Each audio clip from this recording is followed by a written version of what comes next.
Hello hackers. আশা করি সবাই ভালো আছেন, আলহামদুলিল্লাহ আমিও ভালো। আসসালামু আলাইকুম। তো আজকে হচ্ছে মূলত আপনাদের অন্যতম একটি ক্লাস, এবং আপনাদের এই ক্লাসটাতে খুবই গুরুত্বপূর্ণ। কারণ হচ্ছে আপনারা আজকের ক্লাসে আপনারা বেশ কিছু গুরুত্বপূর্ণ বিষয় শিখবেন, যেটার মেইন টপিকটাই হচ্ছে হ্যাকিং ল্যাব সেটআপ। আসলে হ্যাকিং ল্যাব সেটআপটা শুরুটা হয় হচ্ছে হ্যাকিং এর জন্য ব্যবহৃত ওএস বা অপারেটিং সিস্টেমের মাধ্যমে। আমি যে ওএসটা এখন ইউজ করতে দেখতে পাচ্ছেন, এখানে কিন্তু আমি কোনো উইন্ডোজ ইউজ করতেছি না। উইন্ডোজে যে হ্যাকিং হয় না ব্যাপারটা সেরকম না, উইন্ডোজে লাগে। বাট ফ্যাক্ট হচ্ছে হ্যাকিং এর জন্য একটা নির্দিষ্ট ফিচার বেসড কিছু হ্যাকিং এর টুলস বেসড বা হচ্ছে প্যাকেজ যেগুলো সেট আপ করা আছে ইনবিল্ট, এরকম যদি কোনো এনভায়রনমেন্ট থাকে, সেটা আসলে আমাদের হ্যাকিং এর পারপাজে খুব বেশি আমরা ইজিলি বিষয়গুলোকে পারফর্ম করতে পারি।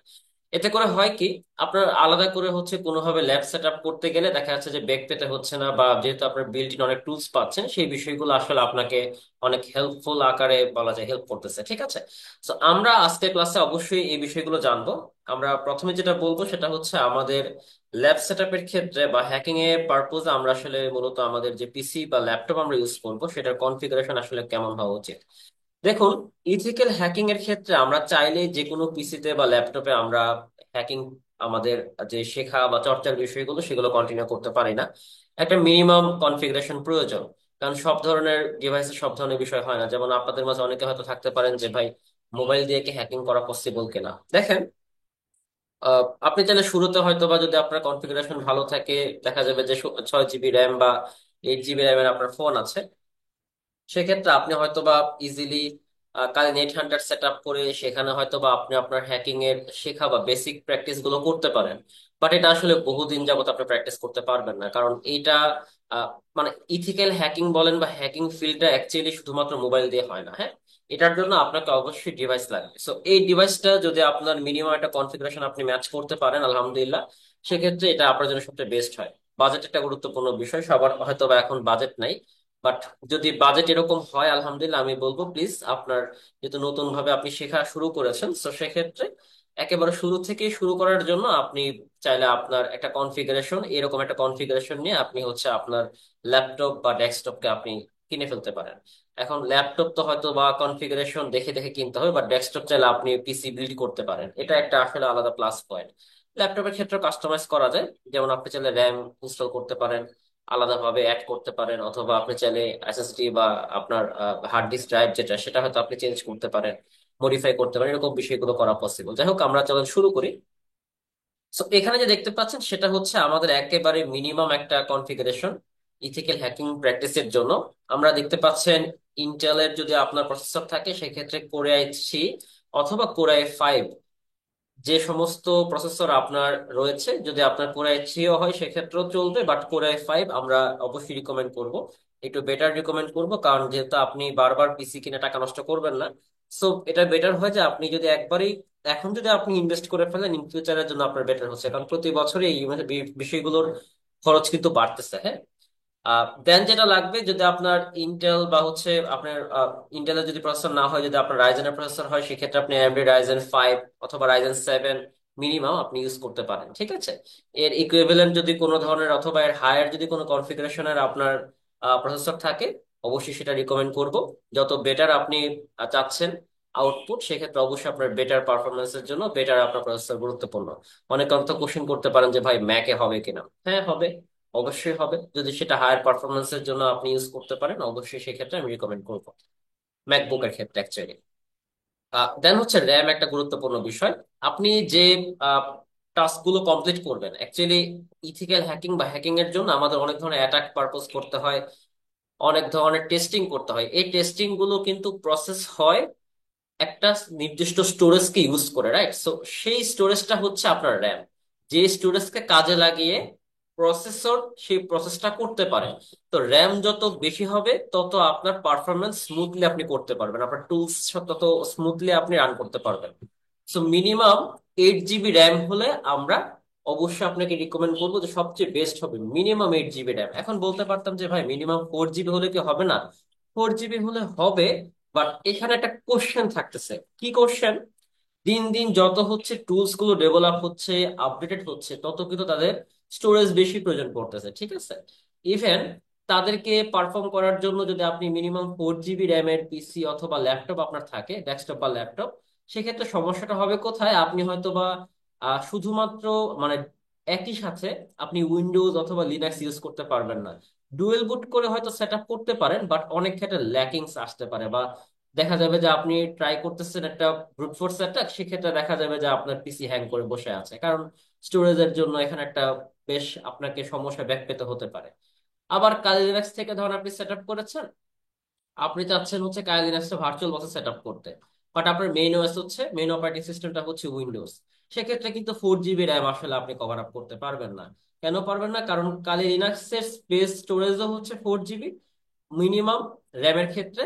আবার হচ্ছে আপনার উইন্ডোজ নিজেও আবার 4 জিবি র্যাম মিনিমাম সে কনফিগ করে থাকে। সো এই যে দুইটা 4 জিবি, সো এখানে কিন্তু মিনিমাম 8 জিবি আপনার স্পেস লাগতেছে। সো আমরা এই কারণেই বলি যে আসলে যদি আপনার র্যামটা বাড়াতে পারেন, র্যামের দাম বেশি না, যদি আপনি আপনার ল্যাপটপ থাকে সেক্ষেত্রে একটু র্যামটা এক্সটেন্ড করে নেন। একটা স্লট থাকলে র্যামের আপনি চেষ্টা করেন 8 জিবির একটা স্লট বানিয়ে নিতে। যদি দুইটা স্লট থাকে, 8 জিবি 8 জিবি 16 জিবি করে নেন, ঠিক আছে? কম্পিউটারের দোকানে নিয়ে গিয়ে বললে হবে যে আমাকে এখানে র্যাম ইনস্টল করে দেন।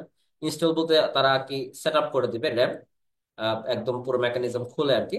তো এটা বেশি একটা খরচও হবে না। আই হোপ আপনি 3,500 টাকা থেকে প্রায় 6 থেকে 7 হাজার টাকার মাঝে ইনশাল্লাহ বেটার র্যাম আপনি পেয়ে যাবেন, ঠিক আছে? এবং বেশ ভালো মডেলের র্যামও পাবেন আপনি, ব্র্যান্ডের। তো সেগুলো চাইলে আপনি ইউজ করতে পারেন। 8 জিবি বা 16 জিবি র্যামের ক্ষেত্রে এটা বেটার হবে আপনার জন্য, কষ্টটা একটু কম হচ্ছে আর কি। আর যদি এর চেয়ে বেশি থাকে, যেমন 16 জিবি র্যাম, তাহলে তো আলহামদুলিল্লাহ আপনি চাইলে মাল্টিপল ভিএম অথবা ভার্চুয়াল বক্সের বিভিন্ন ধরনের মেশিন আপনি সেট আপ করে সেখান থেকে স্মুথলি আপনি টুলস গুলো রান করতে পারবেন। এর চেয়ে যদি বেশি থাকে, এর চেয়ে বেশি থাকলে আসলে ভিন্ন ভিন্ন ক্ষেত্রে প্রয়োজন পড়ে। ইথিক্যাল হ্যাকিং এর ক্ষেত্রে আমরা এই যে ক্লাসগুলো করব, এখানে আমরা ফোকাস করতেছি হচ্ছে ওয়েব অ্যাপ্লিকেশন সিকিউরিটিকে, ঠিক আছে? কারণ ওয়েবটা তুলনামূলক আদার সিকিউরিটি সিস্টেম থেকে ইজি।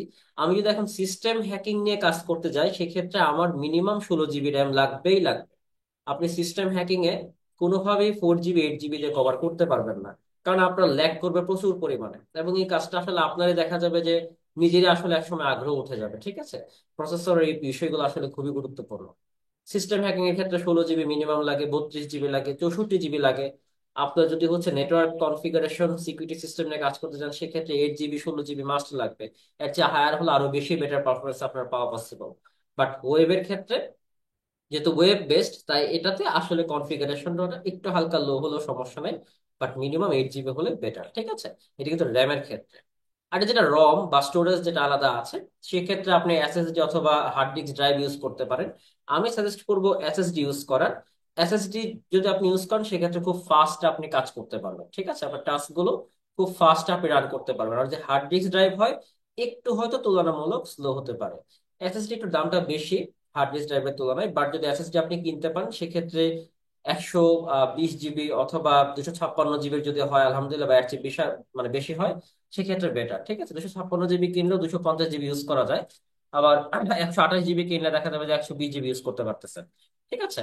তো এরকম আর কি, বেসিক্যালি অ্যাটলিস্ট এরকম যদি আপনার স্পেস থাকে, সেক্ষেত্রে আপনি ইজিলি হ্যান্ডেল করতে পারবেন। অথবা যদি আপনার 1 টেরাবাইট হার্ড ডিস্ক ড্রাইভ কিনতে পারেন, সেক্ষেত্রে তো আলহামদুলিল্লাহ ওকে, নো প্রবলেম। আর যদি আপনার এসএসডি হার্ড ডিস্ক দুইটাই থাকে, তাহলে তো মাশাল্লাহ, আপনার যে সুখী আসলে এই দুনিয়াতে কেউ নাই, ঠিক আছে?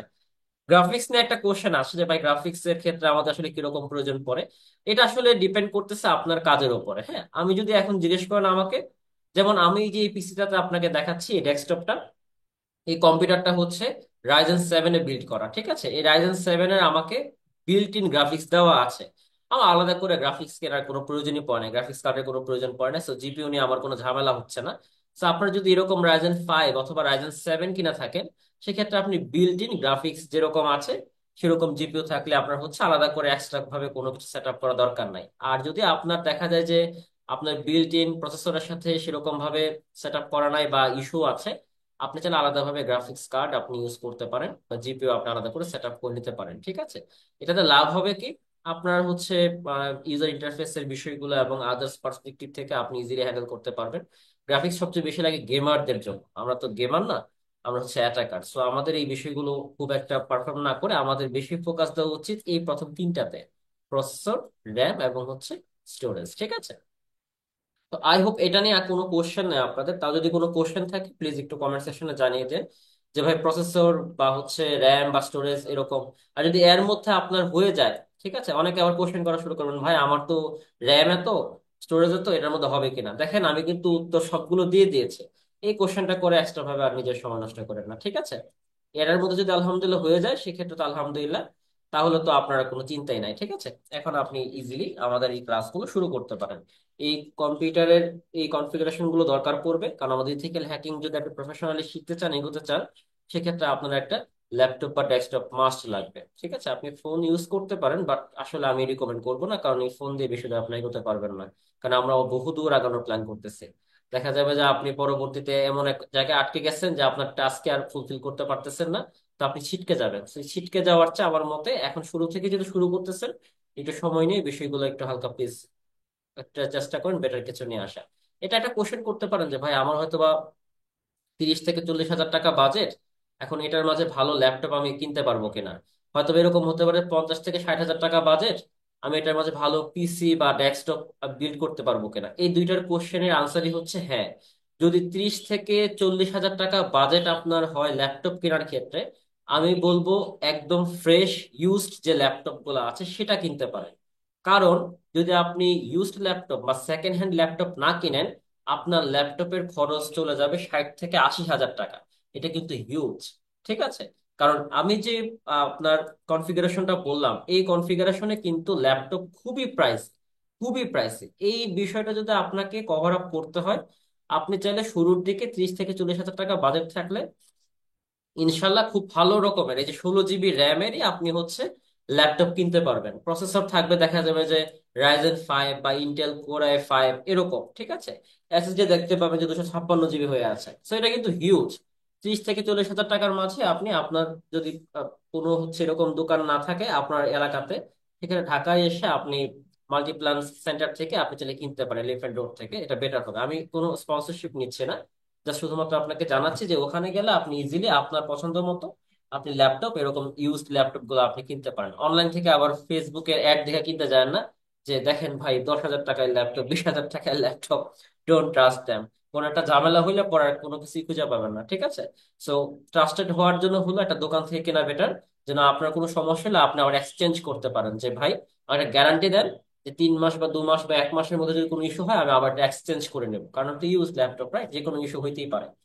এটা একটা। আর যদি আপনার 50 থেকে 60 হাজার টাকার মধ্যে বাজেট থাকে, সেক্ষেত্রে আমি সাজেস্ট করবো আপনি হচ্ছে কাইন্ডলি একটা পিসি বা ডেস্কটপ আপনি বিল্ড করতে পারেন। সেক্ষেত্রে এই যেরকম ভাবে বললাম, রাইজেন 7 অথবা রাইজেন 5, তারপর 16 জিবি র্যাম, তারপর হচ্ছে 256 জিবি এসএসডি অথবা 128 জিবি এসএসডি এবং 1 টেরাবাইট হার্ড ডিস্ক ড্রাইভ, দুটাকেই আপনি রাখতে পারতেছেন, ঠিক আছে।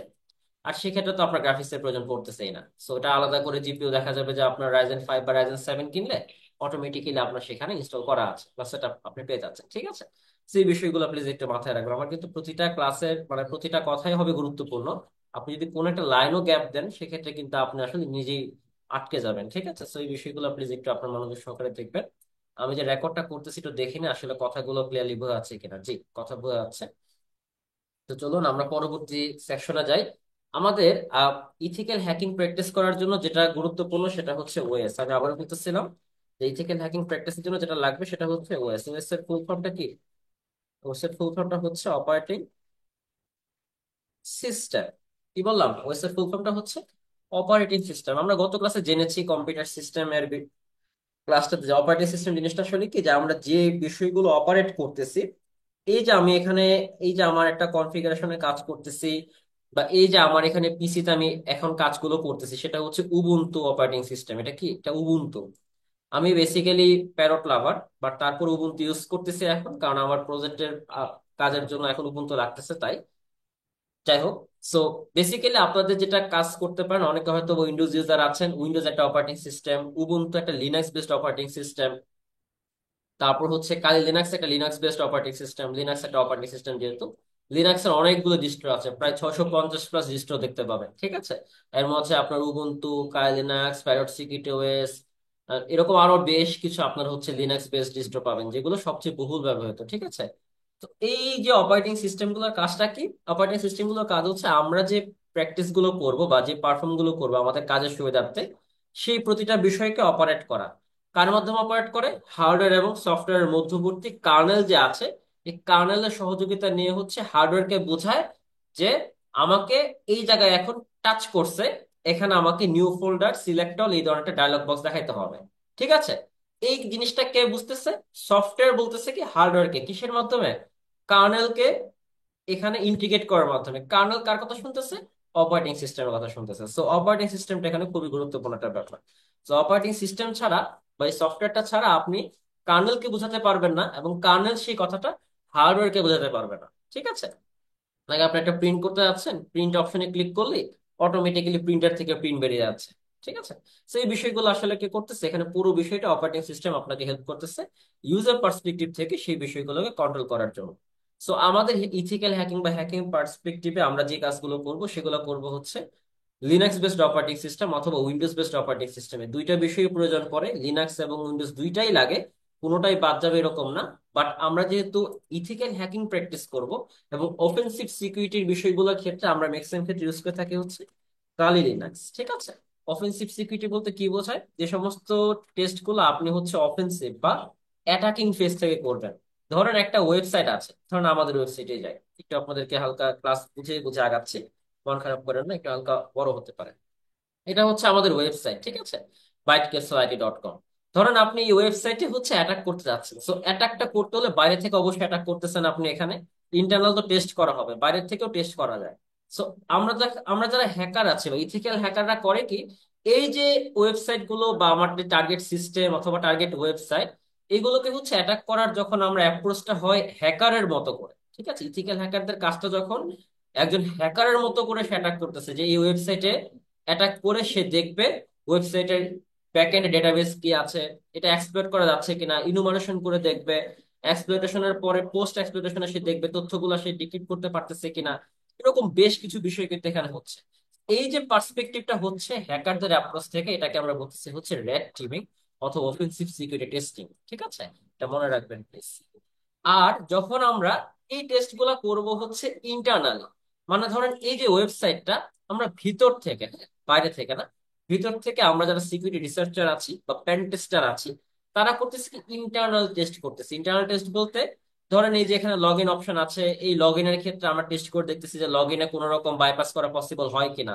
কারণ লগ ইন যদি বাইপাস করা পসিবল হয়, সেক্ষেত্রে কিন্তু হ্যাকার চাইলেই বাইরে থেকে হ্যাক করে সেখান থেকে কিন্তু লগ ইন ক্রিডেন্সিয়াল ইউজ করে সে ড্যাশবোর্ড অ্যাক্সেস করা শুরু করে দেবে। বাট আমরা যখন ইন্টারনালি টেস্ট করি, সেক্ষেত্রে কিন্তু দেখা হয় যে আসলে হ্যাকাররা বাইরে থেকে সেটাকে টেস্ট করে এরকম কাজগুলো করতে পারবে কিনা। এই ধরনের পারফর্ম গুলো করার জন্য আমরা হচ্ছে পেন টেস্ট বেসড কিছু টুলস ইউজ করি, এবং সেই টুলস গুলো আপনি পাবেন হচ্ছে প্যারট সিকিউরিটি ওএস এ। ব্যাপারটা এমন নয় যে কাই লিনাক্স এর মাধ্যমে এই কাজগুলো করা যাবে না, অবশ্যই করা যাবে। বাট আমি যেটা বললাম যে ওএস গুলো বিল্ড আপ করা হয়েছে কিসের ভিত্তিতে, আপনি যেন ইজিলি পারফর্ম করতে পারেন সেটার ভিত্তিতে। সো অফেন্সিভ সিকিউরিটির ক্ষেত্রে কালি লিনাক্স, এবং প্যান টেস্টিং বা ডেভেলপমেন্ট সিকিউরিটি এবং সিকিউরিটি ডেভেলপ বা ডেভঅপস এর ক্ষেত্রে আমরা হচ্ছে কাজে লাগাই কি আমাদের প্যারট সিকিউরিটি ওএস। আপনি চাইলে কালি লিনাক্স দিয়েও দুইটা কাজ করতে পারবেন, প্যারট সিকিউরিটি ওএস দিয়েও দুটা কাজ করতে পারবেন, নো প্রবলেম, এটা আপনার আসলে ইচ্ছা। যেহেতু আমরা হচ্ছে আমি পার্সোনালি প্যান টেস্ট করে থাকি, ইন্টারনাল এক্সটার্নাল আমাদের প্যান টেস্ট করতে হয়, আমাকে অডিটের ক্ষেত্রে সিকিউরিটি সিস্টেমের টেস্টিং গুলো করতে হয়, আমাকে হচ্ছে বিভিন্ন ধরনের প্রজেক্ট বেসড টেস্ট গুলো করতে হয়, সেক্ষেত্রে আমার আসলে প্যারটটা বেস্ট মনে হয় আমার কাছে। কারণ আমি চাইলে ইজিলি আমার মতো করে কাস্টমাইজ করে আমি সেটা করতে পারতেছি। লিনাক্সও করা যায় কারণ লিনাক্স এর মধ্যে, বাট সেটা আসলে বিল্ট ইন থাকাতে অনেক সময় দেখা যায় আপনার মধ্যে একটা মানে বলে না যে অলসতা চলে আসে, কারণ অনেকগুলো টুলস আপনি পেয়ে গেছেন ওখানে, আলাদা করে সেট আপের কোনো ইচ্ছাই হচ্ছে না। So আপনি আর শিখতে পারবেন না বা আসলে আপনার পারফর্মটা সেভাবে হয়তো করতে পারবেন না। যাই হোক, আমি সাজেস্ট করবো যদি আপনার এই কোর্সে বেটার আউটপুট চান, এজ এ বিগিনার আপনারা চাইলে কায়োলিনাক্স সেট আপ করতে পারেন। ঠিক আছে, কিভাবে করবেন সেটা আজকে ক্লাসে দেখাবো ইনশাল্লাহ, সমস্যা নেই। সো হ্যাকিং এর ল্যাব সেট আপের ক্ষেত্রে ফার্স্ট অফ অল কি কাজ বললাম, ল্যাব সেট এর ক্ষেত্রে ফার্স্ট অফ অল আমাদের লাগবে হচ্ছে ওএস সেটআপ। ঠিক আছে, মানে অপারেটিং সিস্টেম সেটআপ। কেন? কারণ অপারেটিং সিস্টেম ছাড়া তো আমি পুরো কাজ করতে পারবো না। তো আমার অবশ্যই কাই লিনাক্স অথবা প্যারট সিকিউরিটি ওএস লাগবে। আরেকটা জিনিসও লাগে, অবশ্যই বাদ দিবেন না, সেটা হচ্ছে উইন্ডোজ। উইন্ডোজটা লাগে না এরকম না, আমি দেখি যে অনেকে হয়তো উইন্ডোজের টেস্টিং দেখায় না, কারণ বিগিনার লেভেলে উইন্ডোজের বেশিরভাগ কাজ দেখানো হয় না। উইন্ডোজের টেস্ট গুলো হচ্ছে একটু অ্যাডভান্স লেভেলে, যেমন ক্রিপ্টোগ্রাফি বলেন, রিভার্স ইঞ্জিনিয়ারিং বলেন, ভাইরাস বা হচ্ছে আপনার ম্যালওয়্যার ডেভেলপমেন্ট বলেন, তারপর হচ্ছে আপনার ডিজিটাল ফরেনসিক্স বলেন, এই সমস্ত পারফর্ম গুলো করার ক্ষেত্রে কিন্তু, অথবা system hacking, system pen testing গুলো করার ক্ষেত্রে আমরা উইন্ডোজ অনেক ইউজ করে থাকি। আমাদের যে প্রফেশনাল ব্যাচ আছে, ethical hacking for professional course, প্রায় আহ, প্রায় 1,500 2,500 মানুষ জয়েন করে আছেন, সরি 1,500 স্টুডেন্ট জয়েন করে আছেন এখন অব্দি। সো সেই কোর্সে কিন্তু হচ্ছে আমরা উইন্ডোজ এর উপর হিউজ প্র্যাকটিস করে থাকি ওখানে। যাই হোক, এখানে আমি কোর্সে কোনো প্রমোশন করতেছি না, জাস্ট আপনাদেরকে জানাচ্ছি আর কি। সো টেস্ট কিন্তু অনেকভাবে করা যায়। আর আমি যেহেতু উবুন্টু ইউজ করতেছি, সেটার কারণটা হচ্ছে আমি এখন যে প্রজেক্টটাতে কাজ করতেছি সেই প্রজেক্টের জন্য আমার উবুন্টু লাগবে। কি প্রজেক্টে কাজ করছি সেটা বলতে পারবো না, কারণ এটা কনফিডেন্সিয়াল, ঠিক আছে, অবশ্যই সিকিউরিটি টেস্টিং রিলেটেড। সো এই বিষয়গুলোর জন্য আসলে বেসিক্যালি এখন আমরা করবো হচ্ছে ল্যাব সেটআপ। সো আপনার যদি উইন্ডোজ ইউজ করা থাকে, মেইন অপারেটিং সিস্টেম বলতে কি বোঝাচ্ছে? Main OS. আমরা কয়েকটা টার্ম ইউজ করব, মেইন ওএস, তারপর হচ্ছে আপনার ডুয়েল বুট, তারপর হচ্ছে আপনার আহ কি বলা যায়, আহ লাইভ বুট, এরকম আছে একটা, হ্যাঁ। তারপর হচ্ছে আপনার ভিবক্স বা ভিএমওয়্যার, এই টার্মগুলো হচ্ছে আমরা এখন ইউজ করব। এই 4টা ওয়েতে আপনি চাইলে লিনাক্স সেট আপ করতে পারেন, মানে আপনার সিস্টেমে আপনি আলাদাভাবে অপারেটিং সিস্টেম সেট আপ করতে পারেন। মেইন ওএস এর ক্ষেত্রে হবে কি, আপনার যে মেইন অপারেটিং সিস্টেমটা আছে, মানে আপনি যেখানে সব ধরনের কাজগুলো করবেন বা যেটা একদম বেস সিস্টেম, হ্যাঁ। তো বেসটা যদি আপনার, অনেক ক্ষেত্রে ম্যাক্সিমাম ক্ষেত্রে আমরা উইন্ডোজ ইউজ করে থাকি, যে উইন্ডোজ এর মাঝে তারপর আমরা চাইলে ভার্চুয়াল বক্স বা VMware A Linux set up করে, কেউ কেউ হয়তো বা পেন ড্রাইভের মধ্যে লাইভ বুট করে নেয়, কেউ হয়তো বা ডুয়েল বুট করে নেন, অনেকভাবে অনেকে সেট আপ করে থাকে। সমস্যা নেই, যেভাবে ইচ্ছা সেট আপ করতে পারেন, বাট আমি সাজেস্ট করব যদি ইথিক্যাল হ্যাকার প্রফেশনালি হতে চান, প্লিজ মেইন ওএসে লিনাক্সটা সেট আপ করে ফেলেন, বিশেষ করে কাইল লিনাক্স। কেন? কারণ আপনি যেহেতু প্রফেশনাল হতে চাচ্ছেন ইন ফিউচারে, সো সেক্ষেত্রে আপনার খালি লিনাক্সের কমান্ড লাইন, তারপর হচ্ছে ফিচার্স, তারপর আপনার প্যাকেজ সেটআপ, প্যাকেজ ইনস্টলেশন থেকে শুরু করে প্যাকেজ ম্যানিপুলেশন বা কাস্টমাইজেশন, প্রতিটা বিষয় আপনার জানা থাকাটা গুরুত্বপূর্ণ। এক কথা, ইউজার পার্সপেক্টিভ থেকে যা যা লাগে একটা ওয়েস সম্পর্কে জানা, সেই বিষয়গুলো জানাটা গুরুত্বপূর্ণ। এখন বলতে পারেন যে ভাই আমি তো উইন্ডোজটা সেট আপ করে রাখছি, আমার ভার্চুয়াল বক্সে খালি থাকলেও তো আমি এটা শিখতে পারবো। বাট এখানে একটা কোশ্চেন আছে। কোশ্চেনটা হলো, আপনি কি রেগুলার বসবেন? না। আপনার ধরেন এখন মন চাচ্ছে হ্যাকিং শিখবেন বা প্র্যাকটিস করবেন, আপনি কাইলিনাক্স তখন ওপেন করতেছেন। বাট যখন আপনার মেইন অপারেটিং সিস্টেমটাই কাইলিনাক্স বা প্যারট সিকিউরিটি ওএস, সেক্ষেত্রে হচ্ছে কি, আপনি যখনই পিসি অন করতেছেন, ল্যাপটপ বা ডেস্কটপ, সাথে সাথে আপনার লিনাক্সেই কাজ করতে হচ্ছে। আপনার প্রতিদিনের যে ডকুমেন্ট থেকে শুরু করে আদার্স যে আপনার প্রেজেন্টেশন, অমুক তমুক, ফেসবুকিং, টেলিগ্রামে চ্যাটিং, আদার্স সবগুলো বিষয় কিন্তু আপনি তখন এই অপারেটিং সিস্টেমের মধ্যেই করবেন। সো এটা একটা আলাদা প্র্যাকটিস হয়ে যাবে, ঠিক আছে। এই অভ্যাসটা করা উচিত আমি মনে করি প্রত্যেকের জন্য। আর যদি মনে হয় যে ভাই আমার আসলে ভয় করতেছে, এখন আমি মেইন ওএস দিলে আমার হয়তো বা সমস্যা হতে পারে, আমার উইন্ডোজে আমি এই করি, ক্লাসে প্রেজেন্টেশন দিই, এই করি সেই করি, আসলে উইন্ডোজের কাজগুলো আপনি লিনাক্সে করতে পারবেন, অথবা উইন্ডোজের যে সমস্ত টাস্কগুলো আপনি ফুলফিল করেন সেম টাস্কগুলো আপনি চাইলে লিনাক্সে, হ্যাঁ, আপনি ব্রাউজার থেকে করতে পারবেন। এটাকে হচ্ছে office.com বলা হয়, যেটা মাইক্রোসফট ওয়ার্ডের যে কাজগুলো আমরা করে থাকি, সেই প্রতিটা কাজ আপনি দেখেন একদম উইন্ডোজের যে বিষয়গুলো আছে প্রতিটা কাজ আমরা এই যে Microsoft Word, Excel, PowerPoint, দেখতে পাচ্ছেন, Word, Excel, PowerPoint, Outlook সব কাজ করতে পারবেন হচ্ছে ওয়েবসাইট থেকে। ওয়েবসাইটের ইউআরএলটা হচ্ছে কি www.office.com, ঠিক আছে। একটু ওপেন করে দেখতে পারেন আর কি, ঠিক আছে। আপনি যদি ওইখান থেকেও করতে চান অনলাইনে, চাইলে আপনি আপনার সব কাজ করতে পারবেন। সো প্লিজ লিনাক্সটা চেষ্টা করবেন main operating system set up করে ফেলার। ঠিক আছে, যদি আপনার মনে হয় যে ভাই আমার লিনাক্স থাকুক, আপনি এত লিনাক্স নিয়ে আমার জ্ঞান দেন না, মন খারাপ করবো আমি পরে, তো আমাকে এক কাজ করেন, আপনি কাল লিনাক্সেরও ব্যবস্থা করে দেন মেইন ওএস হিসেবে, আবার উইন্ডোজের ব্যবস্থা করে দেন, কারণ আমার র্যাম হচ্ছে 4 জিবি, ঠিক আছে। সেক্ষেত্রে আপনি চাইলে এক কাজ করতে পারেন, ডুয়েল বুট সেট আপ করতে পারেন। ডুয়েল বুটে হবে কি, ডুয়েল বুটে আপনি যখন লিনাক্স ইউজ করবেন তখন লিনাক্সের কাজ হবে, যখন উইন্ডোজ ইউজ করবেন তখন উইন্ডোজ কাজ করবে, ঠিক আছে। একসাথে দুইটা কাজ করতে পারবেন না ডুয়াল বুটের ক্ষেত্রে। লাইভ বুটের কাজটা আসলে কি, লাইভ বুট করা আর ভার্চুয়াল বক্স ইউজ করা একই কথা, বাট একটু পার্থক্যটা হলো লাইভ বুটের ক্ষেত্রে আপনি পুরো ডিপেন্ডটা হচ্ছে আপনার আহ বেসিক্যালি, যেটা হচ্ছে আপনার মেইন পিসি কনফিগারেশনের উপর ডিপেন্ড করতেছে। কেন? কারণ আপনি লাইভ বুটের মাধ্যমে জাস্ট শুধুমাত্র পেন ড্রাইভ দিয়ে আপনি কানেক্ট করছেন একটা অপারেটিং সিস্টেম, বাট আপনার যে ডিভাইসের অ্যাক্সেস বলেন, স্টোরেজ ইউজ বলেন, র্যাম ইউজ বলেন, প্রসেসর ইউজ বলেন, সবই কিন্তু আপনার ডিভাইসেরই করতেছে।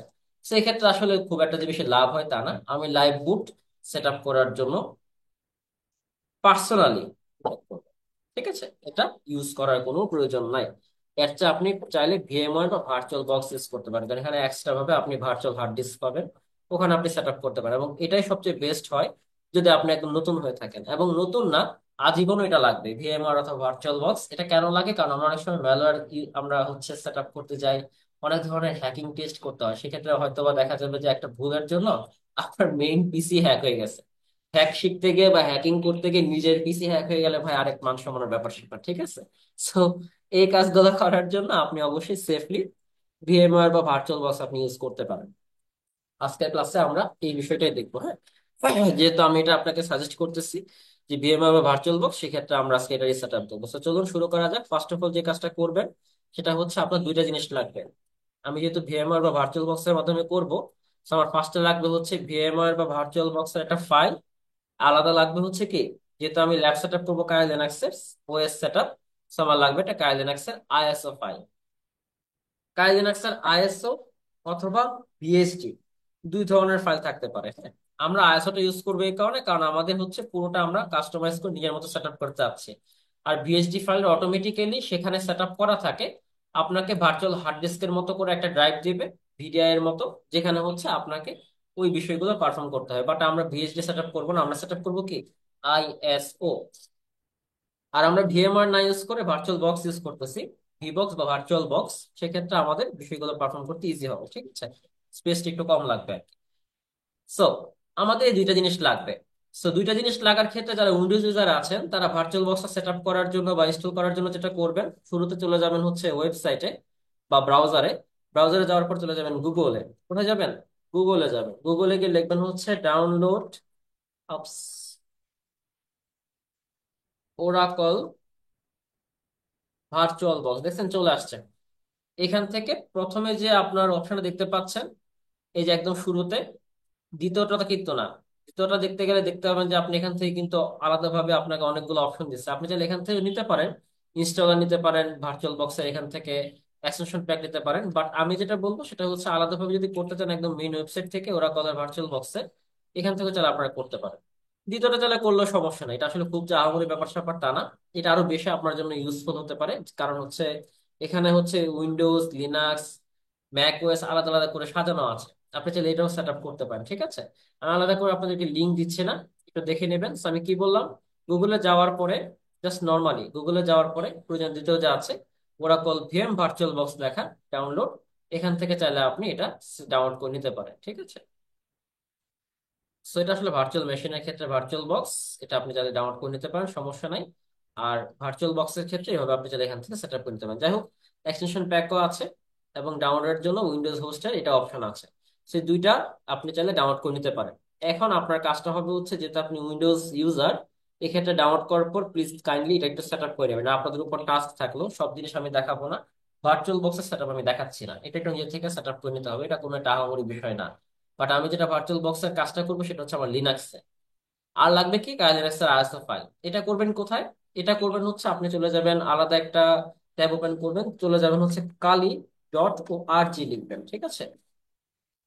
kali.org লিখতেই দেখবেন এখানে ডাউনলোড একটা অপশন চলে আসবে। ডাউনলোড অপশনে ক্লিক করার পর সাথে সাথে দেখবেন নিচে চলে আসছে এই যে ইনস্টলার ইমেজ, এটা হচ্ছে আইএসও ফাইল। এই যে ভার্চুয়াল মেশিন সেটা হচ্ছে আপনার ভিএসডি ফাইল। তো আমরা ইউজ করবো কোনটা, ইনস্টলার এমএস। তো আমি এখান থেকে এটাতে ক্লিক করলে অটোমেটিক্যালি আমার ডাউনলোড শুরু হয়ে যাবে, আমার অলরেডি ডাউনলোড করা আছে, আমি চাচ্ছি না আলাদাভাবে সেই সময়টাকে নষ্ট করতে। সো প্লিজ আপনি এটা ডাউনলোড করে নেবেন, এটা আপনার জন্য টাস্ক হিসেবে থাকতেছে। এই টাস্ক শুধুমাত্র এটা মেইন টাস্ক না, এটা হচ্ছে এই কাজগুলো করতে হবে তাই টাস্ক। মেইন টাস্কটা কি হবে সেটা আমি ক্লাসের একেবারে শেষের দিকে বলে দেবো। আমি আবারও বলতেছি, আপনাদের পরবর্তী ক্লাসের অ্যাক্সেস পাওয়ার জন্য যেটা মেইন টাস্ক হবে এই ক্লাসের পরিপ্রেক্ষিতে, সেটা আমি ক্লাসের একদম শেষের দিকে বলে দেবো, ঠিক আছে? এখন যেগুলো বলতেছি সেগুলোও করতে হবে, কারণ এগুলো না করলে ওইটা করতে পারবেন না। যাই হোক, সো আমরা এখন যে কাজটা করব, আমরা হচ্ছে আমাদের ভার্চুয়াল বক্সটা রান করি। আমাদের যেহেতু লিনাক্সে যারা আছে লিনাক্স ইউজার, তারা চাইলে উইন্ডোজ এর মতো করে আলাদাভাবে তো সেট আপ করতে পারবেন না। সো আমাদের লিনাক্সের ক্ষেত্রে লিনাক্সের মতো করে আমরা সেট আপ করি। লিনাক্স বেসড যদি ভার্চুয়াল বক্স আপনি আবার ইনস্টল করতে চান, সেক্ষেত্রে যেটা করতে হবে, আপনাকে জাস্ট কমান্ড লাইনে লিখতে হবে ভার্চুয়াল, সরি, বক্স, ঠিক আছে? কি অবস্থা, ঝামেলা একটা। Okay fine. সো আমরা লিখবো হচ্ছে ভার্চুয়াল বক্স, আসলে অন্ধকারের মাঝে কিবোর্ড টাপ করতেছে তো সন্ধ্যার দিকে, এই কারণে দেখতে পাচ্ছি না। যাই হোক, সরি। আমরা লিখবো হচ্ছে ভার্চুয়াল বক্স, লিখে আমরা ইন্টারপ্রেস করবো। যদি আপনার সেট আপ করা না থাকে, এখানে দেখবেন ইন্টারপ্রেস করার পরে বলবে যে pseudo apt install virtual box, লিখে আপনি কমান্ড রান করতে পারেন। আর যদি ইনস্টল করা থাকে, সেক্ষেত্রে কিছু আসবে না, অটোমেটিক্যালি ভার্চুয়াল বক্স ওপেন হয়ে যাবে।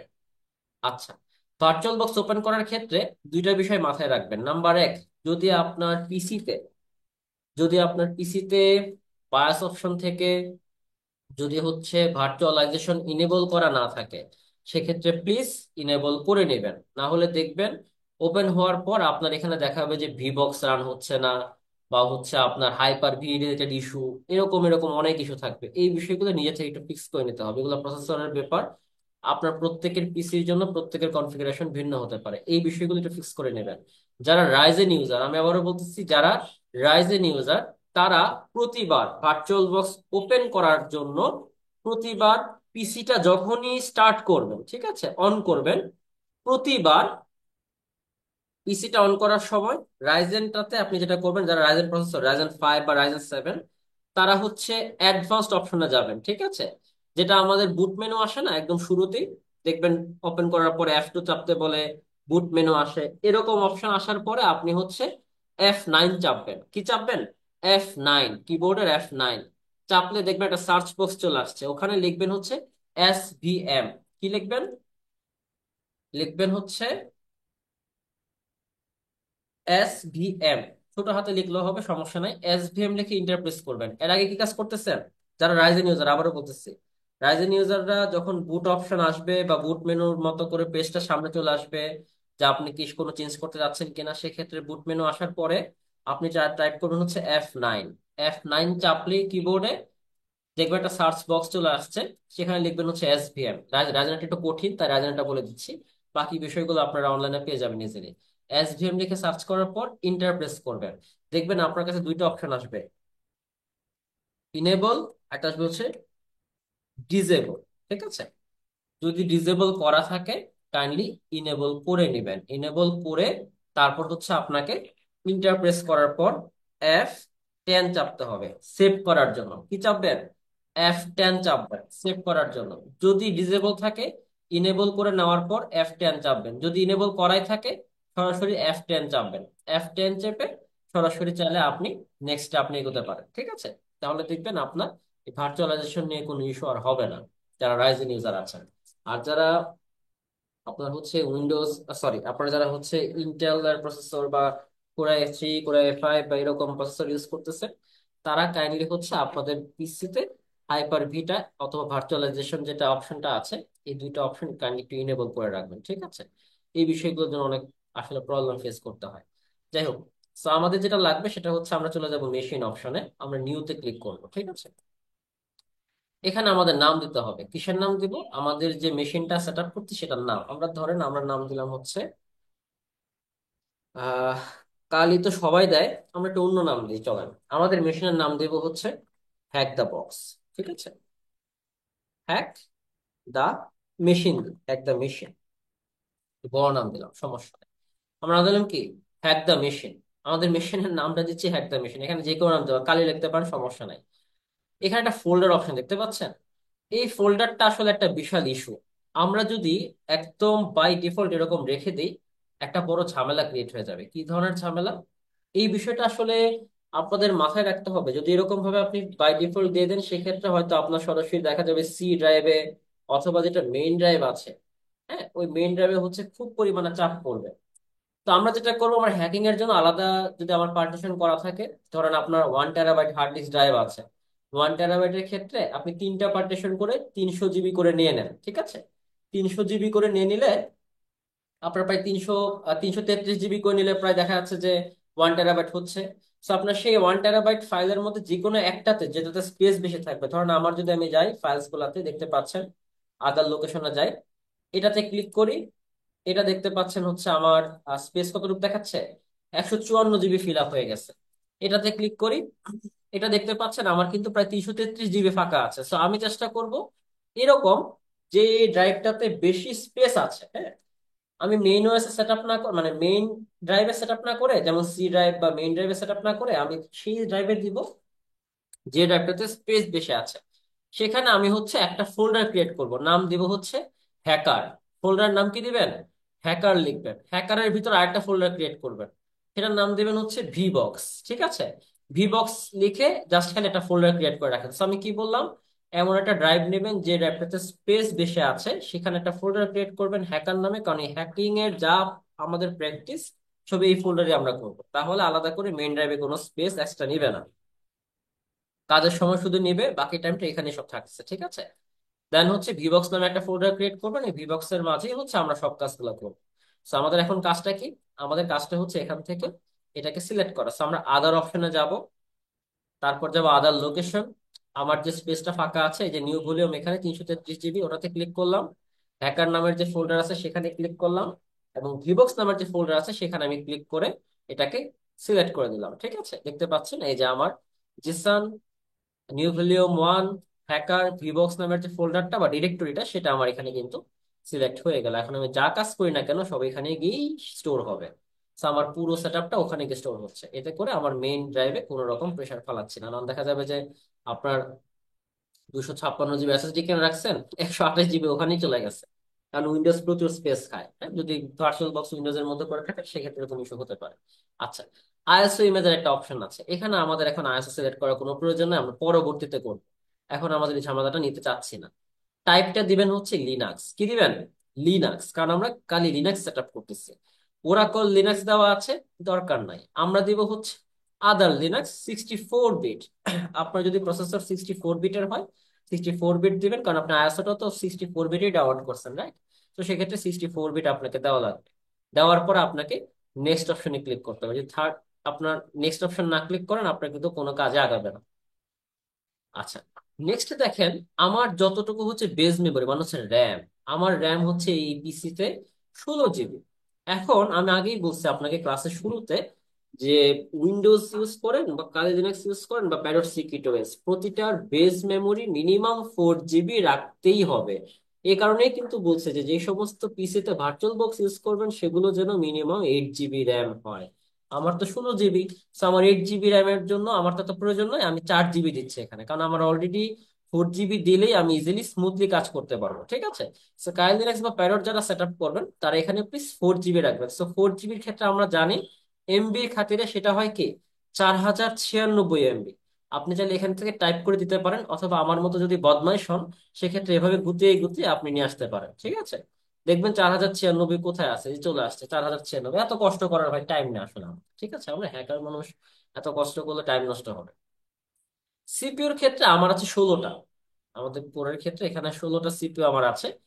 আমি যদি চাই বাড়াতে বাড়াতে পারি, যদি একদম বাই ডিফল্ট একটাও রাখি সেক্ষেত্রেও কোনো ঝামেলা নাই, এরকমই রেখে দেন। হ্যাঁ, আলাদা করে কোনো ঝামেলা নেওয়ার কোনো প্রয়োজন নেই। নেক্সট অপশনে ক্লিক করেন। তারপর দেখতে পাচ্ছেন এখানে ক্রিয়েট ভার্চুয়াল হার্ড ডিস্ক নামে একটা অপশন আছে। আপনাকে দেওয়া আছে 2 টেরাবাইট, তারা বাই ডিফল্ট দিয়ে রাখছে 8 জিবি। আমার এত কমের দরকার নাই, আমি মিনিমাম, যেহেতু আমার ভার্চুয়াল হার্ড ডিস্ক 2 টেরাবাইট মানে 2048 জিবি পাচ্ছি আমি। ঠিক আছে? এটা আপনাকে এই যে ওরাকল আপনাকে এটা একদম ফ্রিতে দিচ্ছে। এই ওরাকল আপনাকে এই ভার্চুয়াল হার্ড ড্রাইভটা ফ্রিতে দিচ্ছে দেখেই, হার্ড ডিস্কটা ফ্রিতে দিচ্ছে দেখে আপনি ওরাকলটা ইউজ করতেছেন। না হলে আমাদের তো এটা দরকারই ছিল না, তাই না? তো আমরা যেটা করব এখন, আমরা এলোকেট করে দিব হচ্ছে মোটামুটি 256 জিবি করে রাখি, এটাতে একটা বিষয় লাগার খুব একটা পসিবিলিটি নাই। আমরা 256 জিবি স্পেস দিলাম শুধুমাত্র হার্ড ডিস্কের জন্য। এটার জিনিসটা আসলে কি আমি বোঝাই। পিসিতে যেরকম আমাদের এখানে লোকেশন ছিল না যে 333 জিবি, আমরা এখানে আমরা হার্ড ডিস্ক ড্রাইভ ইউজ করেছিলাম, রাইট? আর এখানেও সেম হার্ড ডিস্ক ইউজ করবে, বাট আমার পিসির না। এটা হচ্ছে ওরাকল থেকে দিবে ভার্চুয়াল হার্ড ডিস্ক। এটা কি? Virtual hard disk. এই হার্ড ডিস্কটা ওরাকল আপনাকে 2 টেরাবাইট পর্যন্ত স্পেস দিচ্ছে। বুঝতে পারছেন বিষয়টা? একদম ফ্রিতে। যেহেতু স্পেস বেশি পাইছি সো নিতে তো সমস্যা নাই। আমরা এখানে 256 জিবি সিলেক্ট করে দিলাম, এর চেয়ে বেশি দেওয়ার দরকার নাই, রেখে দেন এতটুকু। আচ্ছা, আমরা যেহেতু আইএসও নিচ্ছিলাম তাই এখানে আমরা এটা সিলেক্ট করছি। যদি আমরা ভিএসডি ফাইল নিতাম, ভিএসডি এর ক্ষেত্রে আমরা automatically use an existing virtual hard disk দিলে ওই যে বললাম ভিএসডি বা ভিডিআই ফাইলটা এক্ষেত্রে অটোমেটিক্যালি এখানে সেট আপ হয়ে যেত। আমার দরকার নাই, সো আমি এটা রেখে দিচ্ছি এবং আমি নেক্সট অপশনে ক্লিক করব। দেন ফিনিশ। কাইলিনাস কি ফিনিশ হয়ে গেছে? নো, আমরা এখনো পর্যন্ত আইএসওটাই সেট আপ করি নাই। সো আমরা কি করব এখন, এই যে অপশনটা দেখতে পাচ্ছেন এটার উপরে ক্লিক করার পরে রাইট বাটনে ক্লিক করে আপনি সেটিংসে ক্লিক করবেন। সেটিংসে যাওয়ার পর যেটা করতে হবে, জেনারেল অপশন থেকে চলে যাবেন বেসিকে। বেসিকে যেমন আছে সেম রাখবেন। অ্যাডভান্সে যাবেন, দেখতে পাচ্ছেন শেয়ার্ড ক্লিপবোর্ড এবং drag and drop. Shared clipboard এবং ড্রাগ এন্ড ড্রপ বলতে বোঝাচ্ছে আপনি আপনার কাজের পরিধি বাড়াতে, হতে পারে যে ভার্চুয়াল মেশিনের মধ্যে অনেক কাজ হতে পারে যেগুলোর জন্য মাঝে মাঝে বাইরে আসা লাগতে পারে, মানে আপনার মেইন অপারেটিং সিস্টেমে।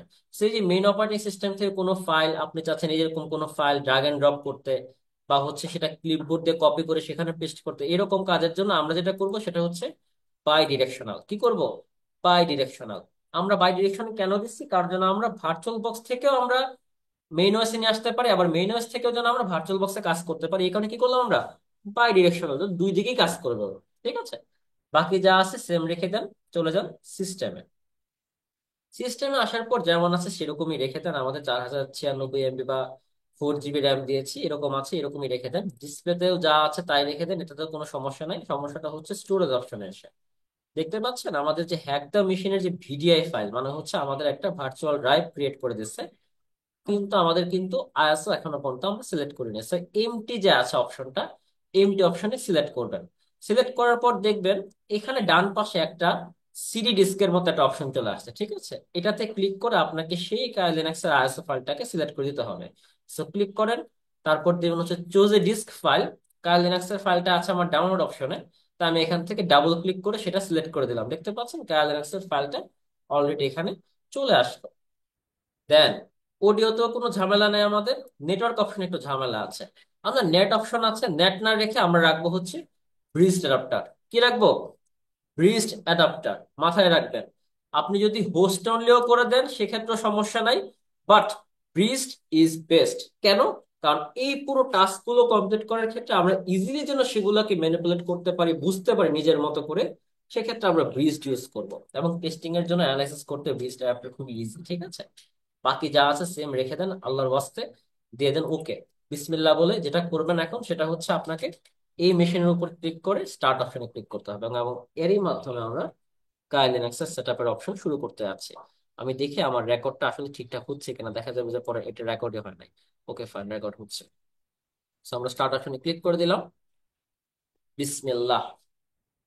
এই জায়গায় এসে আপনাদের যদি কারো ঝামেলা হয় তাহলে বুঝবেন আপনার ভার্চুয়ালাইজেশন অন করা নাই, এই কারণে ঝামেলা হয়েছে। So, আমি একটু বড় করে দিচ্ছি। এখানে যে ডায়লগ বক্সে এরকম কিছু অপশন দেখাবে, এটা ক্লোজ করে দিলেই হবে। এখানে দেখতে পাচ্ছেন 18 সেকেন্ড পর automatically graphical install option set up হয়ে যাবে। আমার দরকার নেই, আমার তারা, আমি এখন এটাকে ইন্টার বাটনে ক্লিক করে দেবো যেন এটা অটোমেটিক্যালি সেটা সিলেক্ট করে নেয়। আপনি সিলেক্ট না করলেও 18 মিনিট পরে অটোমেটিক সেটা সিলেক্ট করে নিত। দেখতে পাচ্ছেন মাউস ইন্টিগ্রেশন একটা কোশ্চেন আছে, যে আপনি যখন বাইরে কাজ করতেছেন ভিতরে কাজ করার জন্য আপনার পারমিশন দরকার। So, আমি যখন এখানে কন্টিনিউ করব, দেখতে পাচ্ছেন আমাকে বলছে যে আপনার মাউস ইন্টিগ্রেশনের জন্য এখানে কাজ করতে হবে। এই ক্ষেত্রে আমাকে এখন যা যা কাজ করবো সবকিছুই ভার্চুয়াল বক্সের মধ্যে। আমি এখন চাইলেও বাইরে আসতে পারবো না, আসতে কিন্তু ঝামেলা হবে, বাট আপাতত আমাদেরকে ক্যাপচার করতে হবে এখান থেকে। So, আমরা ক্যাপচার অপশনে যাই। দেখতে পাচ্ছেন আমি কিন্তু এখন ভিতরে আছি, বাইরে কিন্তু আমি আসতে পারতেছি না। আপাতত সেট আপ চলাকালীন সময়, সেট আপ হয়ে গেলে দেখবেন আবার ইনশাল্লাহ সব ঠিক হয়ে গেছে। সো আমরা দিলাম হচ্ছে কন্টিনিউ। সরি, এখানে এসে আসলে নিজের দেশ খুঁজে খুব একটা লাভ নাই, কারণ বাংলাদেশের নাম আমরা এতটা উঁচুতে নিয়ে আসতে পারি নাই যে কাইলিনাক্স আমাদের নাম তাদের উপরে রাখবে। আমরা পার্শ্ববর্তী দেশ চাইলে ইন্ডিয়া রাখতে পারি, হ্যাঁ, পরবর্তীতে চেঞ্জ করে নিব, সমস্যা নাই। আপাতত ইন্ডিয়া বলে সেট আপ করি, কারণ আমাদের টেরিটরি বা এরিয়াটা আর কি বলতে হতো। সো আমরা ইন্ডিয়ান হিসেবে আর কি আপাতত দিচ্ছি, বাট পরবর্তীতে আমরা সেটা চেঞ্জ করে বাংলাদেশ নিয়ে আসবো। নো প্রবলেম, আজকেই নিয়ে আসবো ইনশাল্লাহ, সমস্যা নাই। সেটা আমরা আমেরিকান ইংলিশ সেম ভাবে রাখতেছি, কন্টিনিউ। দেন হচ্ছে আমাদের এটা মাউন্ট করা শুরু হয়ে যাচ্ছে এবং ইনস্টলেশন মিডিয়া কাজ শুরু করে দিয়েছে। সেট আপটা জরুরি, সেট আপটা অবশ্যই মনোযোগ সহকারে দেখবেন। এখানে একটা ইস্যু আছে, আমি একটু সামনের দিকে বলবো। যারা হচ্ছে মেইন অপারেটিং সিস্টেম হিসেবে কাইলিনাক্স সেট আপ করবেন তারা হয়তো বা বেশ কিছু ইস্যু ফেস করতে পারে। এরকম সেট আপ চলাকালীন সময় হয়তো আটকে গেছে, network related issue, configuration issue, ওখানে গিয়ে আটকে গেছে, ওখানে এসে আটকে গেছে। এই ধরনের সমস্যাগুলো কিভাবে ফিক্স করবেন সেটা আমি আজকে ইনশাআল্লাহ আপনাদেরকে বলে দেবো। ঠিক আছে, মন খারাপের কোনো কারণ নাই। দেখেন, বলছে হোস্ট নেম, আমার হোস্ট নেম দিতে বলছে, এখানে দেওয়া আছে অটোমেটিক্যালি কালি।